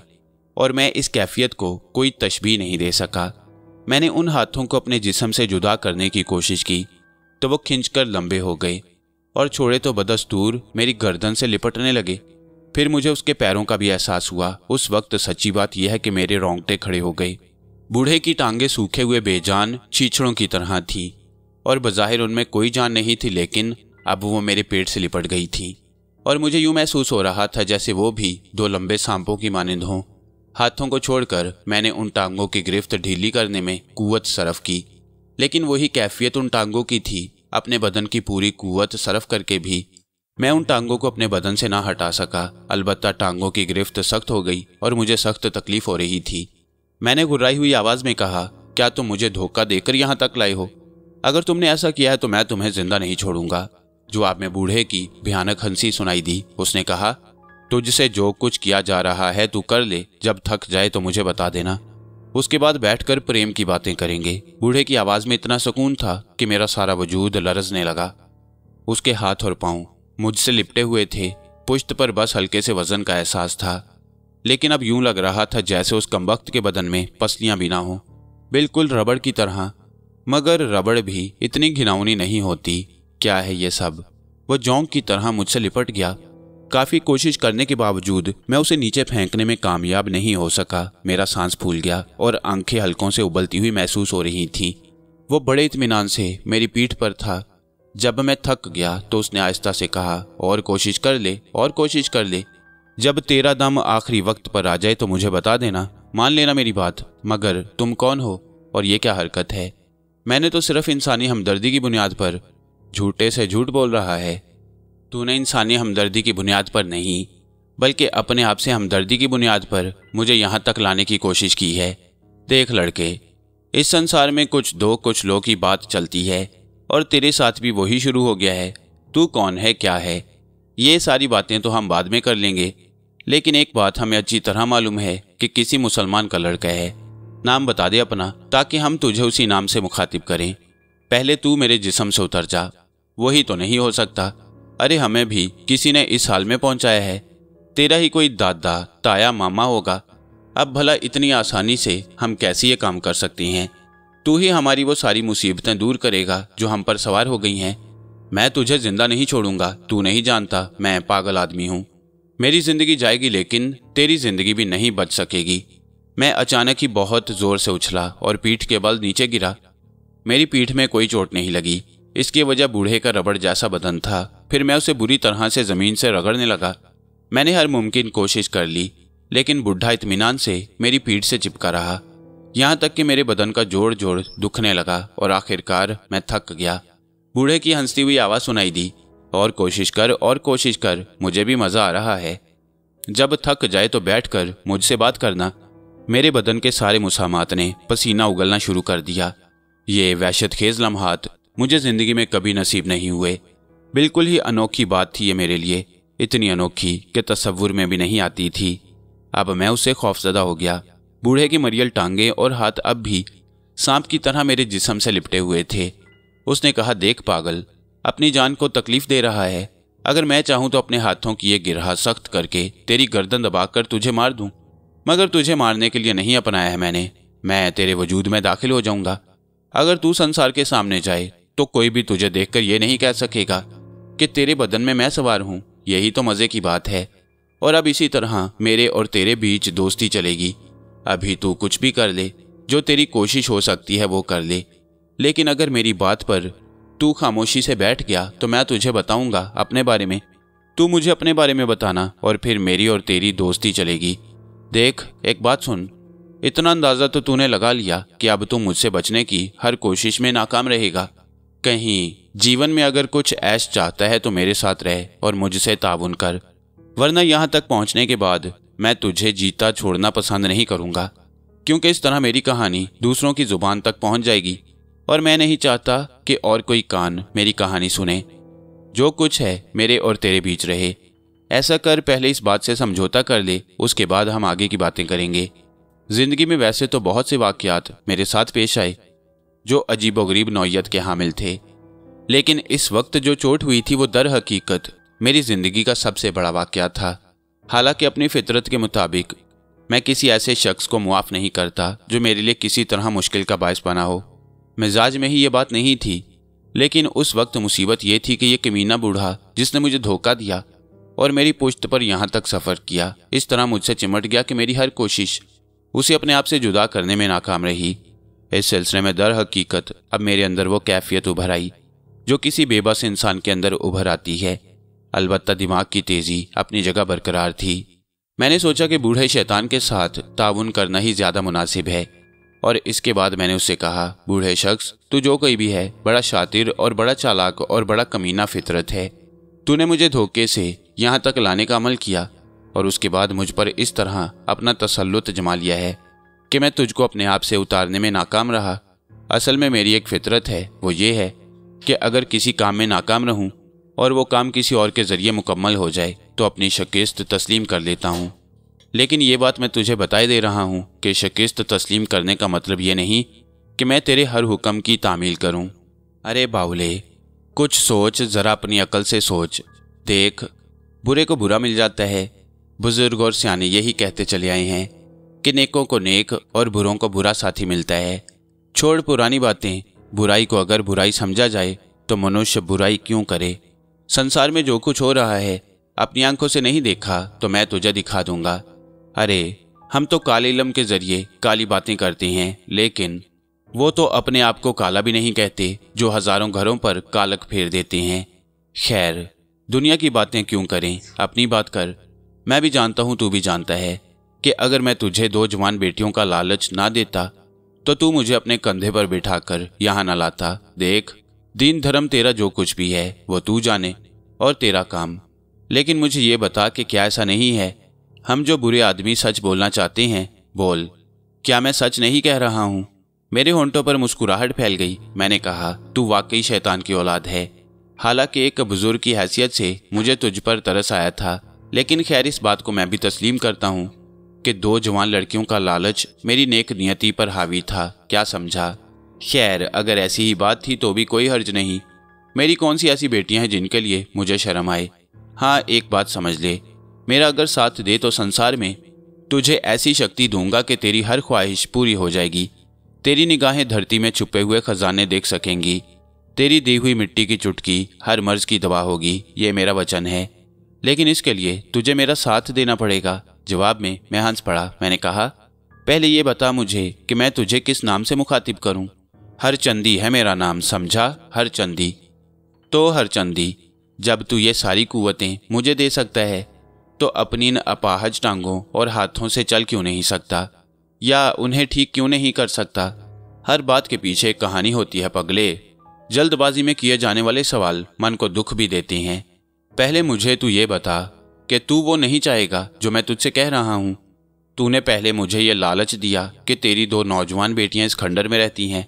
मैंने अपनी कोताही तस्लीम कर ली, और अब जो कुछ तू कह रहा है उस बात पर कैसे भरोसा किया जा सकता है कि वो सच ही हो? भरोसा तो करना पड़ेगा बालिक, भरोसा तो करना पड़ेगा। खैर चल छोड़, अब ये बता कि क्या तू इसी तरह मेरे बदन पर सवार रहेगा? नहीं, मगर ये समझ ले कि जैसा मैंने तुझसे कहा है कि अब तू मेरी गिरफ्त से नहीं निकल सकेगा। तेरा शरीर होगा और मेरा अमल। जब तू कोई काम करेगा जो मेरे लिए होगा तो मैं तेरे बदन पर मौजूद होऊंगा। मगर चिंता न करना, जो कपड़े पहनेगा वो तेरे बदन पर उसी तरह फिट होंगे जैसे होते हैं। जो कुछ भी करेगा मैं तेरे बदन पर होऊंगा, लेकिन मेरा गोश्त तेरे शरीर पर नहीं होगा। अच्छा, अब ये बता कि मुझे क्या करना होगा? नहीं, अभी कुछ नहीं, अभी सिर्फ आराम करना होगा। मुझे वचन दे कि जो कुछ वादा मुझसे कर रहा है उसे पूरा करेगा। मैं तो तुझसे कोई वादा ही नहीं कर रहा। अच्छा सुन, अगर तू मुझसे कोई वादा नहीं कर रहा तो फिर मेरे साथ ताउन पर आमादा नहीं है, तो मैं तुझे बताऊं क्या होगा। तेरे साथ मैं तेरी पीठ से उतर जाऊंगा और तेरे चेहरे पर थूक दूंगा। मेरा थूक तेरे चेहरे पर पड़ेगा तो तेरे पूरे चेहरे पर कोड़ उभर आएगा, तू कोड़ी हो जाएगा। अगर तुझे यकीन है, तू अपना एक हाथ सामने कर, मैं तुझे इसका नमूना दिखाई देता हूँ। इस बार मेरे बदन में वाकई चूंटियां रेंग गईं। ये बूढ़ा यकीनी तौर पर कोई जादूगर था, हिंदू जोगी जो तरह तरह के गंदे अमल जानते हैं। मैंने इन लोगों के बारे में सुना था, लेकिन इतना खतरनाक शख्स मुझे टकरा जाएगा ये मैंने कभी ख्वाब में भी नहीं सोचा। उसने फिर कहा, हाथ आगे कर। नहीं हरचंदी, नहीं, ठीक है, मैं तुझसे वादा कर रहा हूँ कि अभी तुझे कोई नुकसान पहुंचाने की कोशिश नहीं करूँगा। हाँ, अगर तेरी बात मेरे दिल को ना लगी और मैंने ये महसूस नहीं किया कि तेरे साथ रहने से मुझे कोई फ़ायदा है, तो फिर मैं तेरा कोई काम नहीं करूँगा। और एक बात तू भी कान खोल कर सुन ले, मैं बहुत ज़िद्दी फितरत का इंसान हूँ। अगर मुझे शिकस्त देने में नाकाम रहा तो फिर कोड़ी क्या, जिंदगी की हर तकलीफ कबूल होगी। फिक्र करो, अगर मैं कोड़ी हो भी गया तो जंगल जाकर बहुत सी लकड़ियां जमा करूंगा, उसमें आग लगा दूंगा और फिर उस आग में कूदकर जिंदगी खत्म कर लूंगा, या रेल की पटरी पर लेट जाऊंगा और मेरा बदन टुकड़े टुकड़े हो जाएगा। तब तू मेरा क्या बिगाड़ लेगा। मेरे इन अल्फाज पर हरचंदी थोड़ी देर तक खामोश रहा, फिर गर्दन हिलाकर बोला, हाँ लेकिन एक और बात, पहले थोड़ा सा आजमा कर देखना। अगर तुझे यूं लगे कि तूने जीवन की वो सारी खुशियां पाली हैं जो तेरी ख्वाहिश रही हैं, या जो जीवन तूने अब तक गुजारा है मेरे साथ रहकर उसमें तुझे फायदा है, तो यूं समझ ले तब मेरा साथ देना, वरना बाद में देखेंगे, हो सकता है मैं ही तुझे छोड़ दूं। ठीक है, अब तू मेरे बदन से उतर जा और इंसानों की तरह मेरे सामने बैठ। मैं वादा करता हूं कि ना तो यहां से भागूंगा, ना तुझे कोई नुकसान पहुंचाने की कोशिश करूंगा। ठहर जा, मैं बताता हूं, उसने कहा और इसके बाद वो मेरे बदन को थपथपा कर बोला, उठ अपनी जगह से। मैं उठ गया तो उसने मुझे एक तरफ चलने का इशारा किया। जब मैं वहां पहुंचा तो मैंने देखा कि लकड़ी का एक टुकड़ा वहां दीवार के साथ लगा हुआ खड़ा है। उसकी ऊपरी सिरे पर छोटी सी इंसानी खोपड़ी बनी हुई है, या मुमकिन है असल ही हो, लेकिन वो इतनी छोटी थी कि उस छड़ी की मूठ मालूम होती थी। मैं उससे खौफनाक चीज को देखने लगा तो उसने कहा, उठा, इसे उठा। मैंने हाथ बढ़ाकर वो मूठ उठा ली तो उसने अपना लिजलिजा हाथ आगे बढ़ाकर वो छड़ी मेरे हाथ से ले ली और फिर बोला, अब एक दायरे में चक्कर लगा, बस इसी जगह। और मैंने उसकी हदायत पर अमल किया। उसने उस छड़ी से जमीन पर एक नजर न आने वाला दायरा खींचा और उसके बाद छड़ी एक तरफ फेंक दी। फिर वो आहिस्ता से मेरे बदन से नीचे उतर गया। वैसे इसमें कोई शक नहीं कि उसके बदन का कोई बोझ नहीं था, बस एक एहसास था जो मुझे महसूस होता था। लेकिन उसके रबड़ जैसे गंदे और गलीज हाथ और पांव, मुझे अपने बदन पर एक अजाब महसूस होते थे और सबसे ज्यादा कराहत मुझे उनसे ही आती थी। ये हिसार कायम करने के बाद शायद उसने मुझे इस हिसार का कैदी बना दिया। चुनाचे वो खामोशी से एक तरफ बैठ गया और मेरी सूरत देखने लगा। मुझे उसकी चमकदार आंखें उस माहौल में बड़ी खौफनाक महसूस हो रही थीं।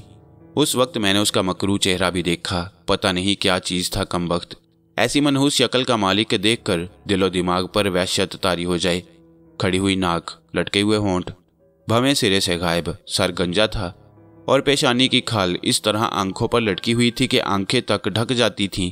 हाँ, जब वो गुफ्तगू करता था तो पेशानी को सिकोड़ता था और उसकी रोशन आंखें नुमाया हो जाती। उसने कहा, अगर तूने इस दायरे से निकलकर भागने की कोशिश की तो तेरे पूरे शरीर में आग लग जाएगी, इसलिए बैठ जा और जो कुछ मैं कह रहा हूं उसे सुन।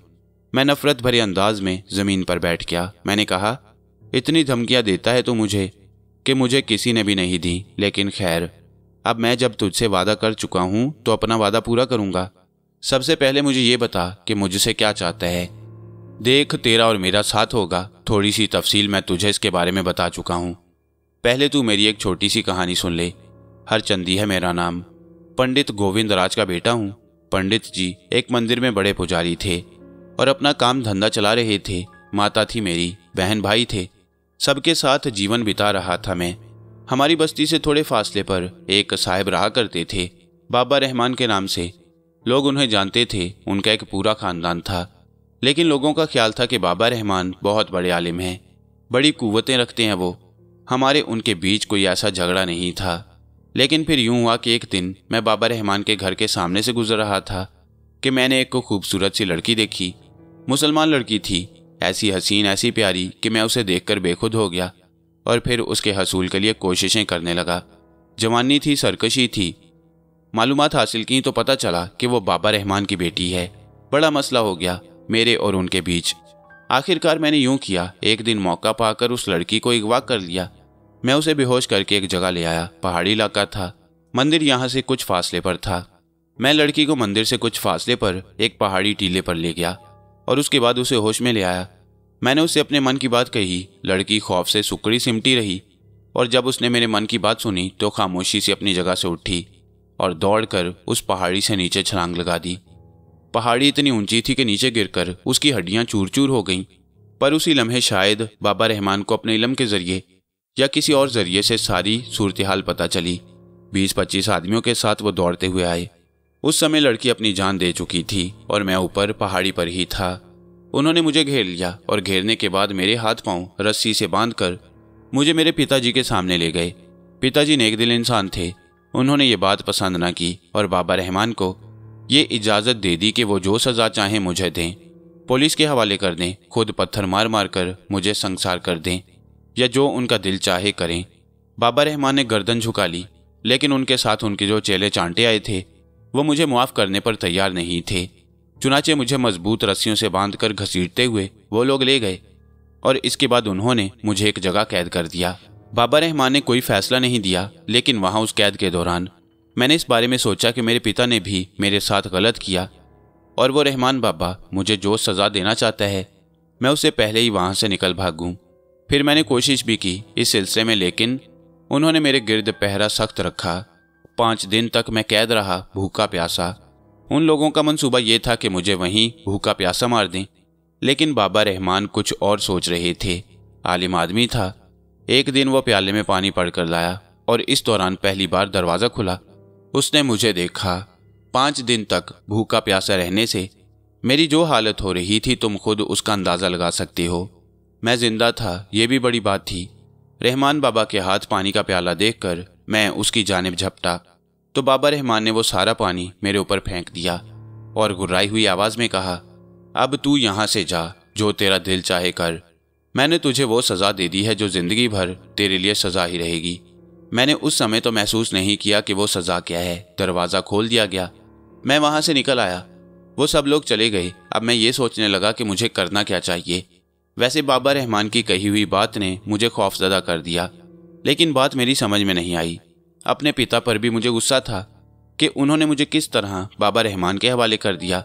पता नहीं इसके बारे में मालूम हो सका या नहीं कि मैं जिंदा हूँ। उन्होंने तो मुझे नज़रअंदाज ही कर दिया और इस बात ने मेरे दिल में उनके खिलाफ नफरत का एक ऐसा जज्बा पैदा कर दिया जो बहुत शदीद था। खैर, मैं मंदिर जाने के बजाय जंगल की जानिब चल पड़ा और फिर एक जगह मैंने रात गुजारी, लेकिन बस वो गुजरी हुई रात ही मेरे लिए भयानक रात थी। सुबह को मैंने जब अपने आप को उठकर देखा तो मेरे दोनों हाथ और दोनों पांव इस शक्ल में थे जिसमें तुम अब मुझे देख रहे हो। मेरा शरीर हल्का हो चुका था। खाने पीने को मेरा मन नहीं चाहता था। मेरी शक्ल एक ढांचे जैसी शक्ल में तब्दील हो गई, जबकि मैं एक सुंदर नौजवान था। ये कैफियत देखकर मैं खूब रोया। मैंने सोचा कि मैं बाबा रहमान के पास जाऊं और उनसे क्षमा मांगूं, लेकिन फिर मेरे अंदर भी गैरत उभर आई और इसके बाद मैंने जादू मंत्र सीखना शुरू किए। बस फिर समझ ले कि मैं इस शक्ल में मारा मारा फिरता रहा और मैंने बहुत ज़्यादा वक्त गुजार दिया। मैंने बड़े बड़े साधु संतों और जोगियों से उनके इल्म सीखे और सीखने के बाद मैंने अपने आप को एक ऐसी शक्ल दे दी जो बहुत बड़ी है। लेकिन वो बाबा रहमान वो मर चुका है। वो कमबख्त जीता होता तो मैं अपनी उसी शक्ति से काम लेता, उस बाबा रहमान से निमट लेता। मैंने अपने जादू, अपने मंत्रों से मालूम किया कि मेरा शरीर मुझे वापस मिल सकता है। मेरी उम्र रुक गई है और अगर मैं अपनी कोशिशों में कामयाब हो जाऊं तो फिर मेरी उम्र उसी समय से शुरू होगी जिस समय से मेरी ये हालत हुई, और इसके लिए मैं मुसलसल कोशिश कर रहा हूँ। तू नहीं जानता कि जो कुछ हुआ है, बहुत सी बातें ऐसी हुई हैं जिन्हें सबको बताया नहीं जाता। जो कुछ हुआ है तेरे साथ, उसमें थोड़ा सा आने वाले वक्त का रद्द अमल भी था। क्या मतलब? मैंने सवाल किया। मतलब ये होना ही था जो हुआ है। तुझे इस चट्टान तक आना था, मुझे तुझसे वहाँ मिलना था और तुझे यहाँ आना था। और इसके बाद ये भी बता दूँ तुझे कि मेरे और तेरे बीच दोस्ती चलेगी। मान लेगा तू मेरी बात? चाहे मन से ना मानने, मगर मान लेगा। मेरा ज्ञान यही कहता है। मैं खामोशी से हरचंदी की बातों पर गौर करने लगा। बड़ी अजीबोगरीब कहानी थी, मगर ये नहीं बताया था उसने कि मुझे वो किस तरह इस्तेमाल करना चाहता है या उसे मुझसे क्या फ़ायदा पहुंच सकता है। मैंने कुछ लम्हे खामोशी इख्तियार की और इसके बाद मैंने कहा, मगर अब ये बता कि मुझे क्या करना होगा? तुझे ऐश करना होगा। ये संसार तेरे लिए है। यूं समझ ले, तेरे शरीर पर रहकर तेरी इस तमाम तफरीह में शरीक रहूंगा जो तू करेगा। सवाल ही नहीं पैदा होता। मैंने गुस्सीले अंदाज में कहा, क्या मतलब? मतलब ये कि मैं मुख्तलिफ फितरत का इंसान हूँ। अगर तू मेरी तबीयत को जानता है जैसा कि तू कह रहा है, तो फिर तुझे ये मालूम भी होगा कि जो कुछ मैं करता हूँ उसमें मैं किसी की मदाखलत पसंद नहीं करता। तेरी एक बात समझ में आती है, आ रही है। चल ठीक है, मगर करना वही होगा तुझे जो मेरी ख्वाहिश होगी। ठीक है, अगर मुझे वो बात नापसंद हुई तो मैं तुझे बता दूंगा। हाँ, ये ठीक है। तो बस मेरे साथ ताउन करना, जैसा मैं कहूँ वैसा करते रहना। और कोई ऐसी वैसी बात देखे जो मेरी तरफ से हो तो फिर उसे भूल जाना, उस पर गौर मत करना। पता नहीं क्या चाहता है तू शैतान, मेरी समझ में नहीं आता। मन चाहे जितनी गालियां दे दे, गालियां सुनकर मुझे खुशी होती है और इससे मेरा ज्ञान बढ़ता है, पर करना वही है तुझे बालिक जो मैं तुझसे कहूँ। अब ऐसा कर आराम से, जहाँ तेरा मन चाहे जाकर सो जा। जो बात मेरे और तेरे बीच हुई है उसके बाद तेरा मेरी गिरफ्त से निकलना मुमकिन नहीं।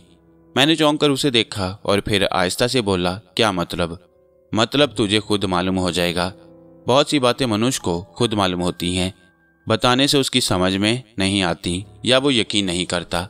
मैं खामोश हो गया। थोड़ी देर के बाद वो खुद ही अपनी जगह से उठा और वहां से चलकर मेरी निगाहों से ओझल हो गया। मैं सकते के से आलम में देर तक वहीं बैठा रहा। सही मायनों में ये कहा जाए तो गलत नहीं होगा कि ऊंट पहाड़ तले आया।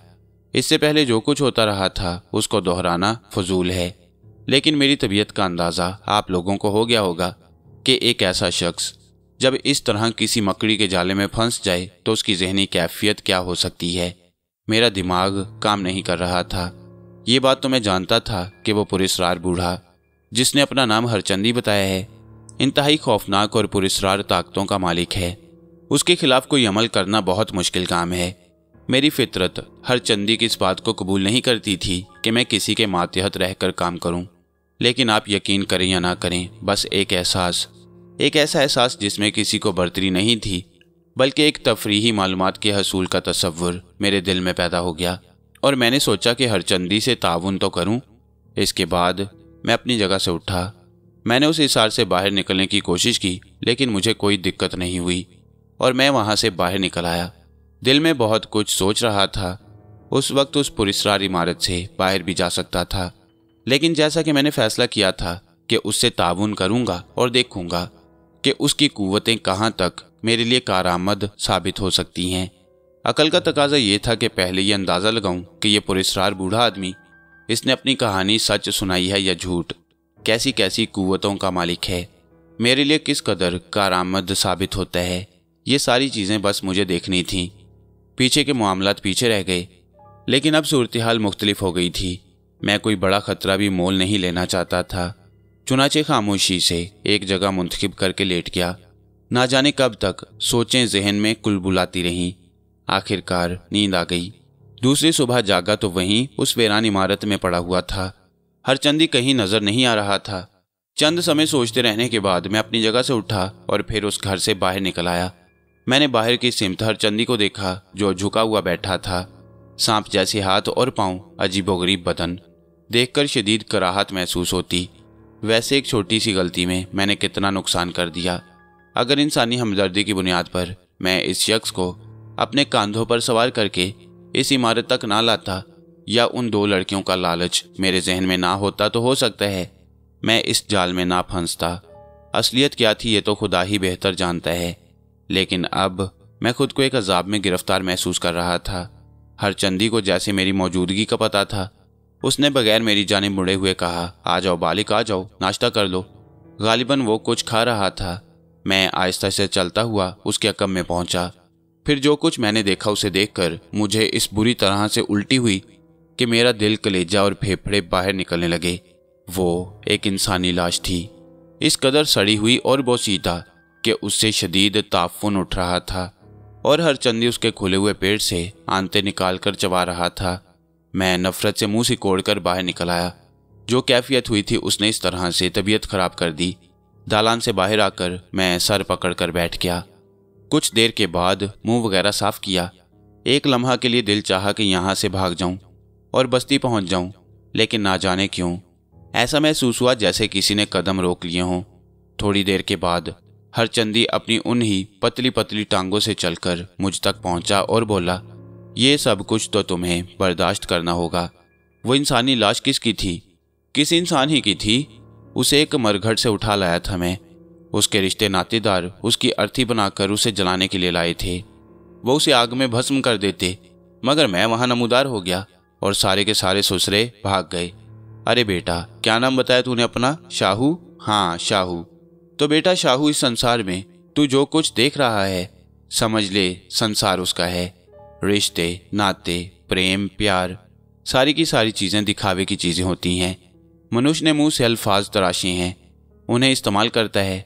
कहीं वो सच्चे होते हैं, कहीं झूठे, लेकिन जहां वो सच्चे भी होते हैं वहां अपने मुफाद के लिए होते हैं। तो बात जब अपने मुफाद की है तो फिर ये समझ ले कि बाकी संसार में और क्या रखा है। बेकार बातें सोचते रहो, मिलेगा कुछ नहीं। तू जवान है और अंदाज़ा ये होता है कि शौकीन भी है, वरना 2 लड़कियों के तस्वुर के धोखे में यहाँ तक ना आ जाता। मैं तेरे मन की सारी मुरादें पूरी कर दूंगा, वो ऐश कराऊंगा तुझे कि जीवन भर याद रखेगा। अरे पता नहीं क्या से क्या बना दूंगा तुझे। तुझे यकीन ना आए तो कुछ वक्त मेरे साथ रह कर देख ले, और तू ये गंदगी खाता रहेगा। मेरी बात छोड़ दे, आजा मेरे साथ, आजा। मेरी हालत खराब हो चुकी है। देखो वैसे तो तुम्हें मुझे हरचंदी महाराज कहना चाहिए, मगर खैर अब ये तुम्हारी मर्जी है कि तुम मुझे जिस तरह चाहो मुखातिब करो, लेकिन मेरी बात मान लिया करो। इधर आओ, मेरे साथ आ जाओ। वो मुझे साथ लिए हुए चल पड़ा। मैंने बेदिली से उसका साथ कबूल कर लिया। थोड़ी देर बाद हम उसी बोसीदा इमारत के एक कमरे में पहुंचे। यहाँ का मंजर देखकर मेरी आंखें खुली की खुली रह गईं। एक छोटी सी मेज थी जिस पर इंतहाई नफीस फल रखे हुए थे, भुने हुए गोश्त के टुकड़े भी थे और चाय का सामान भी। अचानक ही मुझे अपने अंदर भूख की शिद्दत का एहसास हुआ। हरचंदी हंसकर बोला, हम जो कुछ खाएं तो खाएं, तुम्हारे लिए तो हमने पूरा पूरा बंदोबस्त कर लिया है। चलो हम चलते हैं, तुम अपने आप को संभालो। वो देखो वो सामने पानी भी रखा हुआ है, अपने चेहरे को साफ कर लो। वो कमरे से बाहर निकल गया। मैं थोड़ी देर तक खड़ा सोचता रहा। उसके बाद मैंने मटके से पानी लेकर चेहरा वगैरह धोया। भूख वाकई लग रही थी। हालांकि हरचंदी के किए हुए अमल का तस्वुर जहन में आता तो सारी भूख हवा हो जाती, लेकिन फिर भी मैंने अपने आप को थोड़ा सा संभाला देने के लिए उसमें से कुछ सेब खाए, थोड़े से अंगूर लिए और उसके बाद चाय पीने लगा। चाय के साथ मैंने नमक लगे गोश्त के टुकड़े को भी उठाया जो सामने रखा हुआ था। थोड़ा सा गोश्त खाया तो बहुत ही लजीज महसूस हुआ और उसके बाद मैंने उसकी काफ़ी मिकदार अपने मैदे में उतार ली। चाय पीने के बाद तबीयत में बड़ी फरहत पैदा हो गई। मैंने यहीं बैठे बैठे बहुत से फैसले भी किए और आखिरी फैसला ये था कि थोड़ा सा वक्त हरचंदी के साथ गुजार लेने में कोई हर्ज नहीं। मैंने उससे मिलने के लिए बाहर कदम उठाए और फिर उसे 2-3 बार आवाज़ दी तो हरचंदी मेरे सामने आ गया। अपनी मकरू शक्ल से मुस्कुरा रहा था। कहने लगा, जून ही बदल गई तुम्हारी तो, अब बोलो क्या इरादे हैं। हरचंदी, अब मुझे क्या करना होगा? मेरे साथ ताउन तो कर रही हो ना? हाँ, लेकिन एक शर्त होगी। क्या? तू मेरे वजूद पर सवार नहीं रहेगा, मेरा साथी बनकर मेरे साथ चलेगा। ये तो सोचना पड़ेगा। देख, बहुत सी जगहें ऐसी होती हैं जहाँ मैं अपने पैरों से चलकर नहीं जा सकता। अगर मैं तेरी पीठ पर सवार रहूँगा तो तू वहाँ जाएगा, लेकिन एक वादा करता हूँ कि मेरा वजन तुझे महसूस नहीं होगा, और जहाँ ऐसा मामला आया कि मैं अलग हो सकूँ वहाँ अलग हो जाऊँगा। मैंने पुरख्याल अंदाज में गर्दन हिलाई और कहा, ठीक है, मुझे मंजूर है। तो अब तू वहाँ ना जा जहाँ रहता है, बल्कि मेरे साथ चल। ठीक है, चल, मैंने कहा, और इसके बाद हम दोनों इमारत से बाहर निकल आए। वो बस्ती की बिल्कुल मुखालिफ सिमत चल रहा था और मैं दिल ही दिल में दीपू के बारे में सोच रहा था। बेचारा दीपू, जो 1 महीने के बाद मेरे पास आएगा और उसे पता चलेगा कि मैं तो उसके जाने के दूसरे दिन ही चला गया। और फिर ठीक भी है, मैं कब तक दीपू को अपने सर लगाए रहूं? क्या दे सकूंगा मैं उसे? जो कुछ है वो जाने और उसका काम। रफ्ता रफ्ता मैं उस शैतान की बर्तरी कबूल करता जा रहा था और मैंने दिल में सोचा था कि देखूं तो सही बात कहाँ तक पहुँचती है। और बात आगे बढ़ी। वो शायद मेरी जानिब से मुतमईन हो गया। उसने कहा, देखो, बहुत सी ऐसी बातें होंगी जो तुम्हें पसंद नहीं आएंगी। मैं खुद भी इनका ख्याल रखूंगा। मैं जो कुछ तुम्हें बता चुका हूँ, लेकिन तुम्हें जो कुछ बनाकर रखूंगा वो बिल्कुल अलग होगा। क्या बनाकर रखोगे मुझे? फिलहाल इस बारे में ना पूछो, अब हम यहाँ से चलते हैं। मैंने कोई एतराज़ ना किया। फिर एक तवील सफ़र किया गया। वो मेरी पुश्त पर सवार नहीं था, बल्कि मेरे साथ साथ चल रहा था। कोई अगर उसे देखता तो यकीनी तौर पर बेहोश हो जाता, लेकिन इस सफ़र के दौरान मैंने बारहा ये अंदाज़ा लगाया कि शायद कोई उसे देख नहीं पाता। वो एक तिलिस्मी शख्सियत थी और मैं बारहा ये सोचने पर मजबूर हो जाता कि इब्तदा जिन बुराइयों के दरमियान हुई, जो कुछ गलाजतें मैंने इस दुनिया में फैलाई, उसके बाद इससे बड़ी गलाजत और कोई मुझे नहीं मिल सकती। ताहम मैं भी अपनी धुन का पक्का था। अगर वो अपने आप को कोई बड़ी चीज़ समझता है तो देखूंगा कि उसके खिलाफ क्या कर सकता हूँ। फिर हम एक खूबसूरत शहर में दाखिल हो गए। हरचंदी मुझे लिए हुए एक ऐसी इमारत के सामने पहुंचा जिसका गेट काफी बड़ा था और उस पर चौकीदार भी मौजूद था। उस इमारत से थोड़े फासले पर रुककर हरचंदी ने कहा, सुनो, अब तुम्हारा पहला काम शुरू होने जा रहा है। किसी बात पर हैरत का इजहार न करना। मैं तुम्हारी पीठ पर आ रहा हूं। यहां से मुझे तुम्हारे साथ ही अंदर दाखिल होना होगा। तुम आगाज करो, मैं देखता हूं। हरचंदी मेरी पुश्त पर सवार हो गया और सरगोशी के अंदाज में बोला, आगे बढ़ो और गेट के पास पहुंच जाओ। जब मैं आगे बढ़कर गेट के करीब पहुंचा तो चौकीदार ने सवालिया निगाहों से मुझे देखा और फिर उसकी हालत बुरी हो गई। अरे शुएब बाबू, आप? और इसके बाद चौकीदार पर जैसे दीवानगी सवार हो गई। वो दरवाजा छोड़कर अंदर की तरफ भागा। वो चीखता जा रहा था, शुएब बाबू आ गए, शुएब बाबू आ गए। और मैं हैरान था। हरचंदी मुस्कुराकर बोला, तो तुम अब शुएब बाबू हो, समझे? बात आहिस्ता आहिस्ता तुम्हारे सामने आती चली जाएगी। किसी भी बात की फिक्र मत करना, सब ठीक होगा। बस यूं समझो कि अपने आप को शुएब समझ लेना। चौकीदार की आवाज अंदर पहुंच गई और इसके बाद कुछ लोग बाहर निकल आए। ये कुछ खवातीन और कुछ मर्द थे। 2-3 नौजवान लड़कियां भी थीं। खासा शरीफ घराना मालूम होता था। एक उम्र रसीदा खातून हाँपती कांपती आगे बढ़ी। उनके पूरे बदन में रेशा था और उनके हाथ आगे फैले हुए। आगे आकर वो मुझसे लिपट गई और फिर एकदम बेहोश हो गई। दूसरे नौजवानों ने उन्हें संभाला और चीखने लगे, बेहोश हो गई, अंदर ले चलो, डॉक्टर को बुलाओ। आवाजें उभर रही थीं और लोग भाग दौड़ कर रहे थे। एक दराज कामत और तकरीबन 28 साला खातून ने आगे बढ़कर मेरा हाथ पकड़ लिया। आओ शुएब, अंदर आओ, उन्होंने पुरवकार लहजे में कहा। मैं उनके साथ अंदर चल पड़ा। वो लोग तरह तरह की बातें कर रहे थे। फिर किसी ने कहा, डैडी को फोन कर दो, बता दो कि शुएब वापस आ गया है। मुझे एक कमरे में ले जाया गया। खातून को बिस्तर पर लिटा दिया गया। सबके सब मुझे देख रहे थे, गौर कर रहे थे। एक और खातून ने कहा, ना जाने कहां कहां मारे मारे फिरते रहे हैं। ये भी भला कोई बात हुई? सेहत देखो कितनी खराब कर ली है। और ये कपड़े कैसे पहने हुए हैं? खामोश रहो, बेकार बातें ना करो फरीदा, बिला वजह तुम बहुत बोलने की कोशिश करती हो। उसी औरत ने कहा जो मेरा हाथ पकड़कर अंदर लाई थी। डॉक्टर को बुला लिया गया, लेकिन डॉक्टर के आने से पहले ही उम्र सीधा खातून होश में आ गई। उन्होंने इधर उधर देखा और भर्राई हुई आवाज में बोली, आ गया? क्या वाकई मेरा शुएब वापस आ गया? उठकर आओ, देख नहीं रहे अम्मा जी की क्या हालत हो रही है?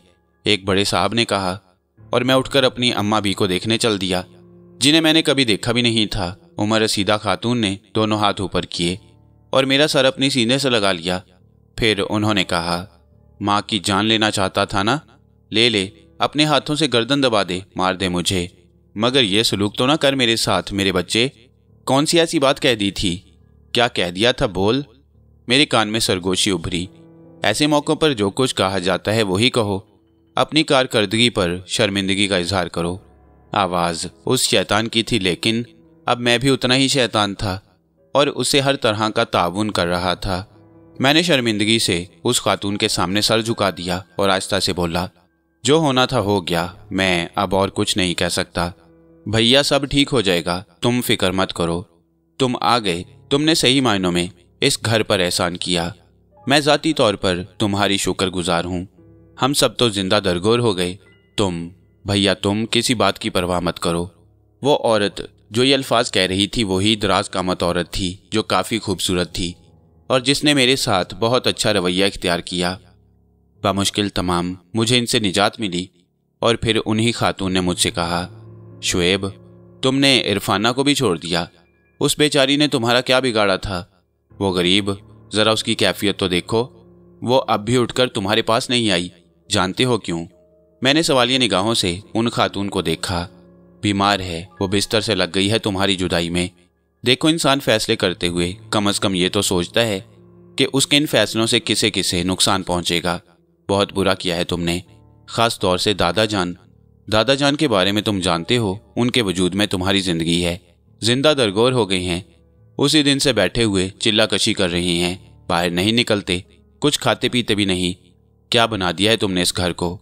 मुझे थोड़ा सा वक्त चाहिए, मैं वॉशरूम जाना चाहता हूँ। मैंने कहा, तो जाओ ना, इंतज़ार क्यों कर रहे हो? और फिर मैं उन लोगों से निजात हासिल करके वॉशरूम में चला गया। ज़बरदस्त वॉशरूम था। मैंने दरवाज़ा बंद किया और इसके बाद उसीले अंदाज में बोला, और अब तू मुझे ये बता हरचंदी कि ये सब क्या झगड़ा है। मेरी समझ में कोई एक बात भी नहीं आ रही। तू मुझे यहाँ ले तो आया है, लेकिन ये नहीं बताया तूने कि ये सब चक्कर है क्या। मज़ा तो इसी बात में है। देख रहा था कि तुम किस तरह अपना किरदार निभाते हो। सुनो, बहुत बड़े लोगों का घर है ये, हमें इससे कोई दिलचस्पी नहीं। तुम्हारा नाम शुएब अहमद है और एक खूबसूरत लड़की तुम्हारी बीवी, उसका नाम इरफाना है। वो औरत जो तुम्हारा हाथ पकड़कर तुम्हें ले आई थी, वो इरफाना की बड़ी बहन फरजाना है। वो भी इसी घर में तुम्हारे बड़े भाई की बीवी है, तुमसे बहुत मोहब्बत करती है। सबसे बड़ी बात यह है कि ये औरत जो तुम पर जान निछावर कर रही है, तुम्हारी सगी माँ है और बाकी बहन भाई सौतेले हैं। तुम सबसे बड़े हो। बड़ा भाई जो लंदन में कारोबार करता है, तुम्हें बुरा भला कहकर लंदन चला गया और इसके बाद तुमने ये घर छोड़ दिया। वैसे इस घर के तमाम लोग एक दूसरे से बहुत मोहब्बत करते हैं। तुम्हारे वालिद जमील अहमद साहब मर चुके हैं, बाकी किरदार भी हैं और उनकी कोई हैसियत नहीं। अगर कोई अहम किरदार आया तो मैं तुम्हें उसके बारे में बता दूंगा। मुझे अब क्या करना है? ऐश करना है बालिक, ऐश करना है। और क्या चाहता है? क्या शान से तेरी पजीराई हो रही है? अब ये लोग तेरे आगे पीछे फिरेंगे। जरा जाकर उसको देख ले जो तेरी बीवी है। ठीक है, मैंने कहा। सूरत हाल मेरी समझ में आ गई। ये खेल खासा दिलचस्प महसूस हो रहा था। तफसील जानने के बाद मेरे अपने अंदर की शख्सियत भी जाग उठी। तुम दिल ही दिल में हंस रहे होगे अली फैजान कि मैं कितनी साफ गोई से तुम्हें उन बुराइयों के बारे में बता रहा हूँ। असल में अब मैं झूठ नहीं बोल सकता। जब इस कहानी का आगाज़ कर दिया है मैंने, तो इसके तमाम सच तुम्हारे सामने लाना ज़रूरी है। अली फैजान, मेरी ज़िंदगी में जो कुछ हुआ है वो इतना तवील है कि तुम इसे सुन ना पाओगे। असल में हर इंसान के सीने में एक एहसास होता है। उसके सीने में एक गुबार भरा हुआ होता है। अगर वो गुबार निकल जाए तो बड़ी आसानियां फराहम हो जाती हैं, बहुत कुछ हासिल हो जाता है। तुम एक अच्छे इंसान हो, इसीलिए तुम्हें सब कुछ बताने को जी चाहा। लेकिन ये बात मैं अच्छी तरह जानता हूँ, तुम मेरी ये कहानी सुनते सुनते बोर हो गए होगे। इंसानी खलाकन एक हद तक तो किसी की बातें बर्दाश्त करता है, लेकिन उसके बाद उसे थकन का एहसास होता है। तुम अगर इस दास्तान को आगे ना सुनना चाहो तो यकीन करो मैं तुम्हें मजबूर नहीं करूँगा, क्योंकि ये तुम्हारी जिम्मेदारियों में शामिल नहीं और ना ही ये तुम्हारी ड्यूटी है। इसलिए आप कैसी बातें कर रहे हैं जनाब? दर हकीकत मैं तो इस दास्तान में इस कदर खो गया जैसे मैं खुद इसका एक किरदार हूँ। और आप यकीन करें कि मैं अपने आप को आपके साथ सफ़र करते हुए महसूस कर रहा हूँ। वो सब कुछ मैं अपनी आंखों से देख रहा हूँ जो आप बयान कर रही हैं। लेकिन तुम्हें घर भी वापस जाना होगा। आप जानते हैं बागा साहब कि मैं अपने घर में तन्हा हूँ और कोई भी वहाँ नहीं होता। अगर मैं वहाँ वापस नहीं जाऊँगा, ना तो किसी को परेशानी होगी और ना ही कोई मेरा इंतज़ार कर रहा होगा। आप बराहे करम अपनी बातें जारी रखिए। इस कहानी में ज़रा सी देर भी रुका नहीं जा सकता।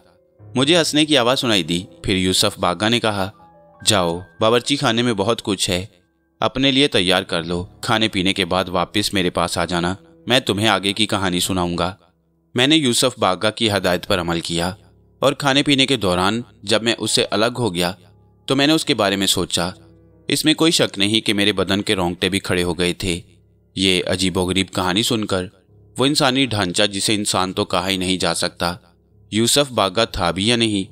मुझे तो मुसलसल ये शुबा हुआ था कि वो सिर्फ एक ढांचा है जो किसी कुव्वत के ज़ेर असर बोल रहा है, क्योंकि जो शख्स मुझे ये कहानी सुना रहा था उसकी आवाज़ इतनी कमज़ोर नहीं थी जितनी उस ढांचे से निकलने वाली आवाज़ कमज़ोर होनी चाहिए। फिर आवाज़ का मरकज़ भी ज़रा करीब की जगह मालूम होता था। ये बात मैंने इस दरमियान सोची और यह एहसास भी मेरे दिल में पैदा हुआ कि कहीं मैं खुद किसी मुश्किल में गिरफ्तार ना हो जाऊं, कहीं ऐसा ना हो कि लेने के देने पड़ जाएं और ये सारी कहानी एक अजीबोगरीब ड्रामे में मुंतकिल हो जाए। बहरहाल कहानी इस कदर दिलचस्प थी कि मैं इसे सुनने के लिए मजबूर था। चुनाचे मैं एक बार फिर उस ढांचे के सामने जा बैठा और इस बार मैंने ज़्यादा गौर से उसे देखा। दर हकीकत उसकी तमाम हरकतें ऐसी थीं कि वह मुझे असल ढांचा नहीं मालूम हो रहा था। बस यूं लगता था जैसे किसी तरह उस ढांचे को इस अंदाज में पेश किया जा रहा है कि वही सब कुछ महसूस हो। लेकिन कहानी अपने तौर पर मुकम्मल थी। यूसुफ बागा हंसकर बोला, और ऐसे मामलात में जब तुम कुछ सोचते हो तो यकीन करो कि मैं उन्हें जानने के लिए बिल्कुल कोशिश नहीं करता, लेकिन सूरत हाल मेरे इल्म में आ जाती है। तुम दर हकीकत जो ढांचा देख रहे हो वो मेरा नहीं है, बल्कि तुम उसे एक और जिस्म कह सकते हो और उसकी कहानी अलग है। लेकिन बेहतर यह होगा कि रफ्ता रफ्ता सब कुछ मालूम करो। मैं बेबदन हूँ, मेरा जिस्म नहीं है और मैं बेजिस्म होकर तुम्हें अपनी दास्तान सुना रहा हूँ। तुम्हें यूँ लग रहा है जैसे बिस्तर पर पड़ा हुआ ये इंसानी ढांचा बोल रहा है, लेकिन हकीकत यह है कि आवाज़ मेरी है और जुम्बिश उसकी।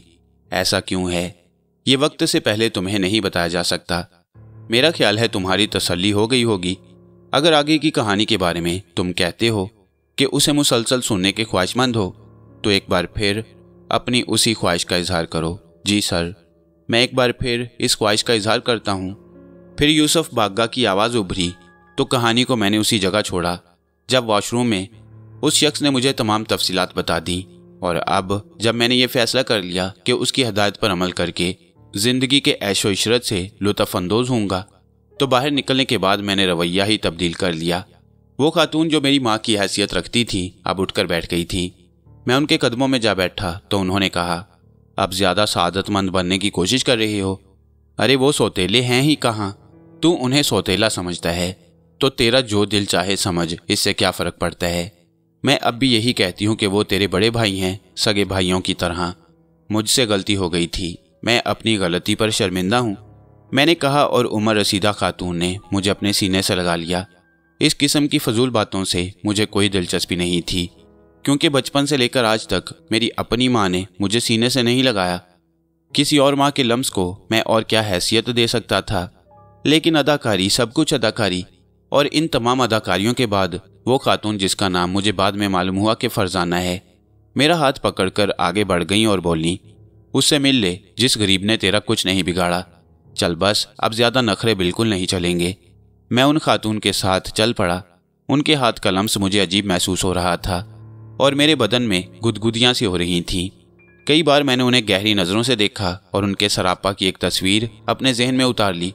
जिस कमरे के दरवाजे से मुझे अंदर दाखिल किया गया वो एक इंतहाई वसी बेडरूम था और उस बेडरूम में एक कुर्सी पर एक लड़की बैठी हुई थी।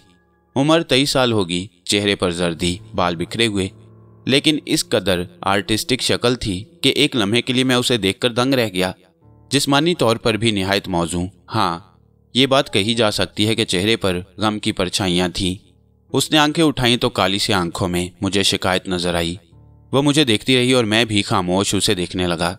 मैं ये जायज़ा लेना चाहता था कि इसके बाद क्या होता है कि वही मनहूस सरगोशी मेरे कान में उभरी, तेरी बीवी है ये और इसका नाम अरफाना, क्या समझा। मेरे दांत एक दूसरे पर मजबूती से जम गए। ये बदबख्त मेरी पुश्त पर सवार है और ऐसे वक्त में सवार है जब मैं नहीं चाहता कि वो मौजूद रहे। लेकिन उस वक्त उसने जो ताउन किया वो भी मेरे लिए हैरान कुन था। उसने कहा, जो इस वक्त तेरे जहन में है वो मेरे कानों तक पहुंच चुका है। ठीक है, अब तक ये महसूस किया है मैंने कि तू मेरे साथ ईमानदारी से काम ले रहा है। चल, इस वक्त के लिए मैं तेरा पीछा छोड़ रहा हूँ और जब तक तू खुद मुझे आवाज़ देकर तलब ना करे, क्या समझा। मेरी पीठ का बोझ हल्का हो गया और इससे मुझे खुशी हुई। मेरे दिल में पहली बार हर चंदी के लिए थोड़े से बेहतर ख्यालात पैदा हुए। अब मैं ये बात तो नहीं जानता था कि वो कमरे से बाहर निकल गया है या नहीं, मुझे उसकी परवाह भी नहीं थी। चूल्हे में जाए, मैं कौन सा बहुत ज़्यादा नेक फितरत इंसान हूँ। और अब मैंने पूरी तवज्जो उस लड़की की जानिब मबजूल कर दी, जिसे देखकर ही मेरे दिल में गुदगुदियाँ होने लगी थीं। कितना आसान और सहल हसूल है उसका। इससे पहले शायद ऐसी किसी हसीन लड़की का कुर्ब इतनी आसानी से नसीब नहीं हुआ। मैं आहिस्ता कदमों से चलता हुआ उसके करीब पहुंच गया। सूरत हाल का इल्म तो मुझे हो चुका था। मैंने आहिस्ता से उसे आवाज़ दी, इरफाना, लेकिन उसने मुझे जवाब नहीं दिया। मैंने एक कदम और आगे बढ़ाया और आहिस्ता से बोला, इरफाना, नाराज़ हो मुझसे, बात नहीं करोगी। हाँ, मैं तुमसे बात नहीं करूँगी, वो बोली और मैंने पहली बार उसकी आवाज़ सुनी। क्या ही खूबसूरत आवाज़ थी। मेरे वजूद में खुशियों की हवाएं चलने लगीं।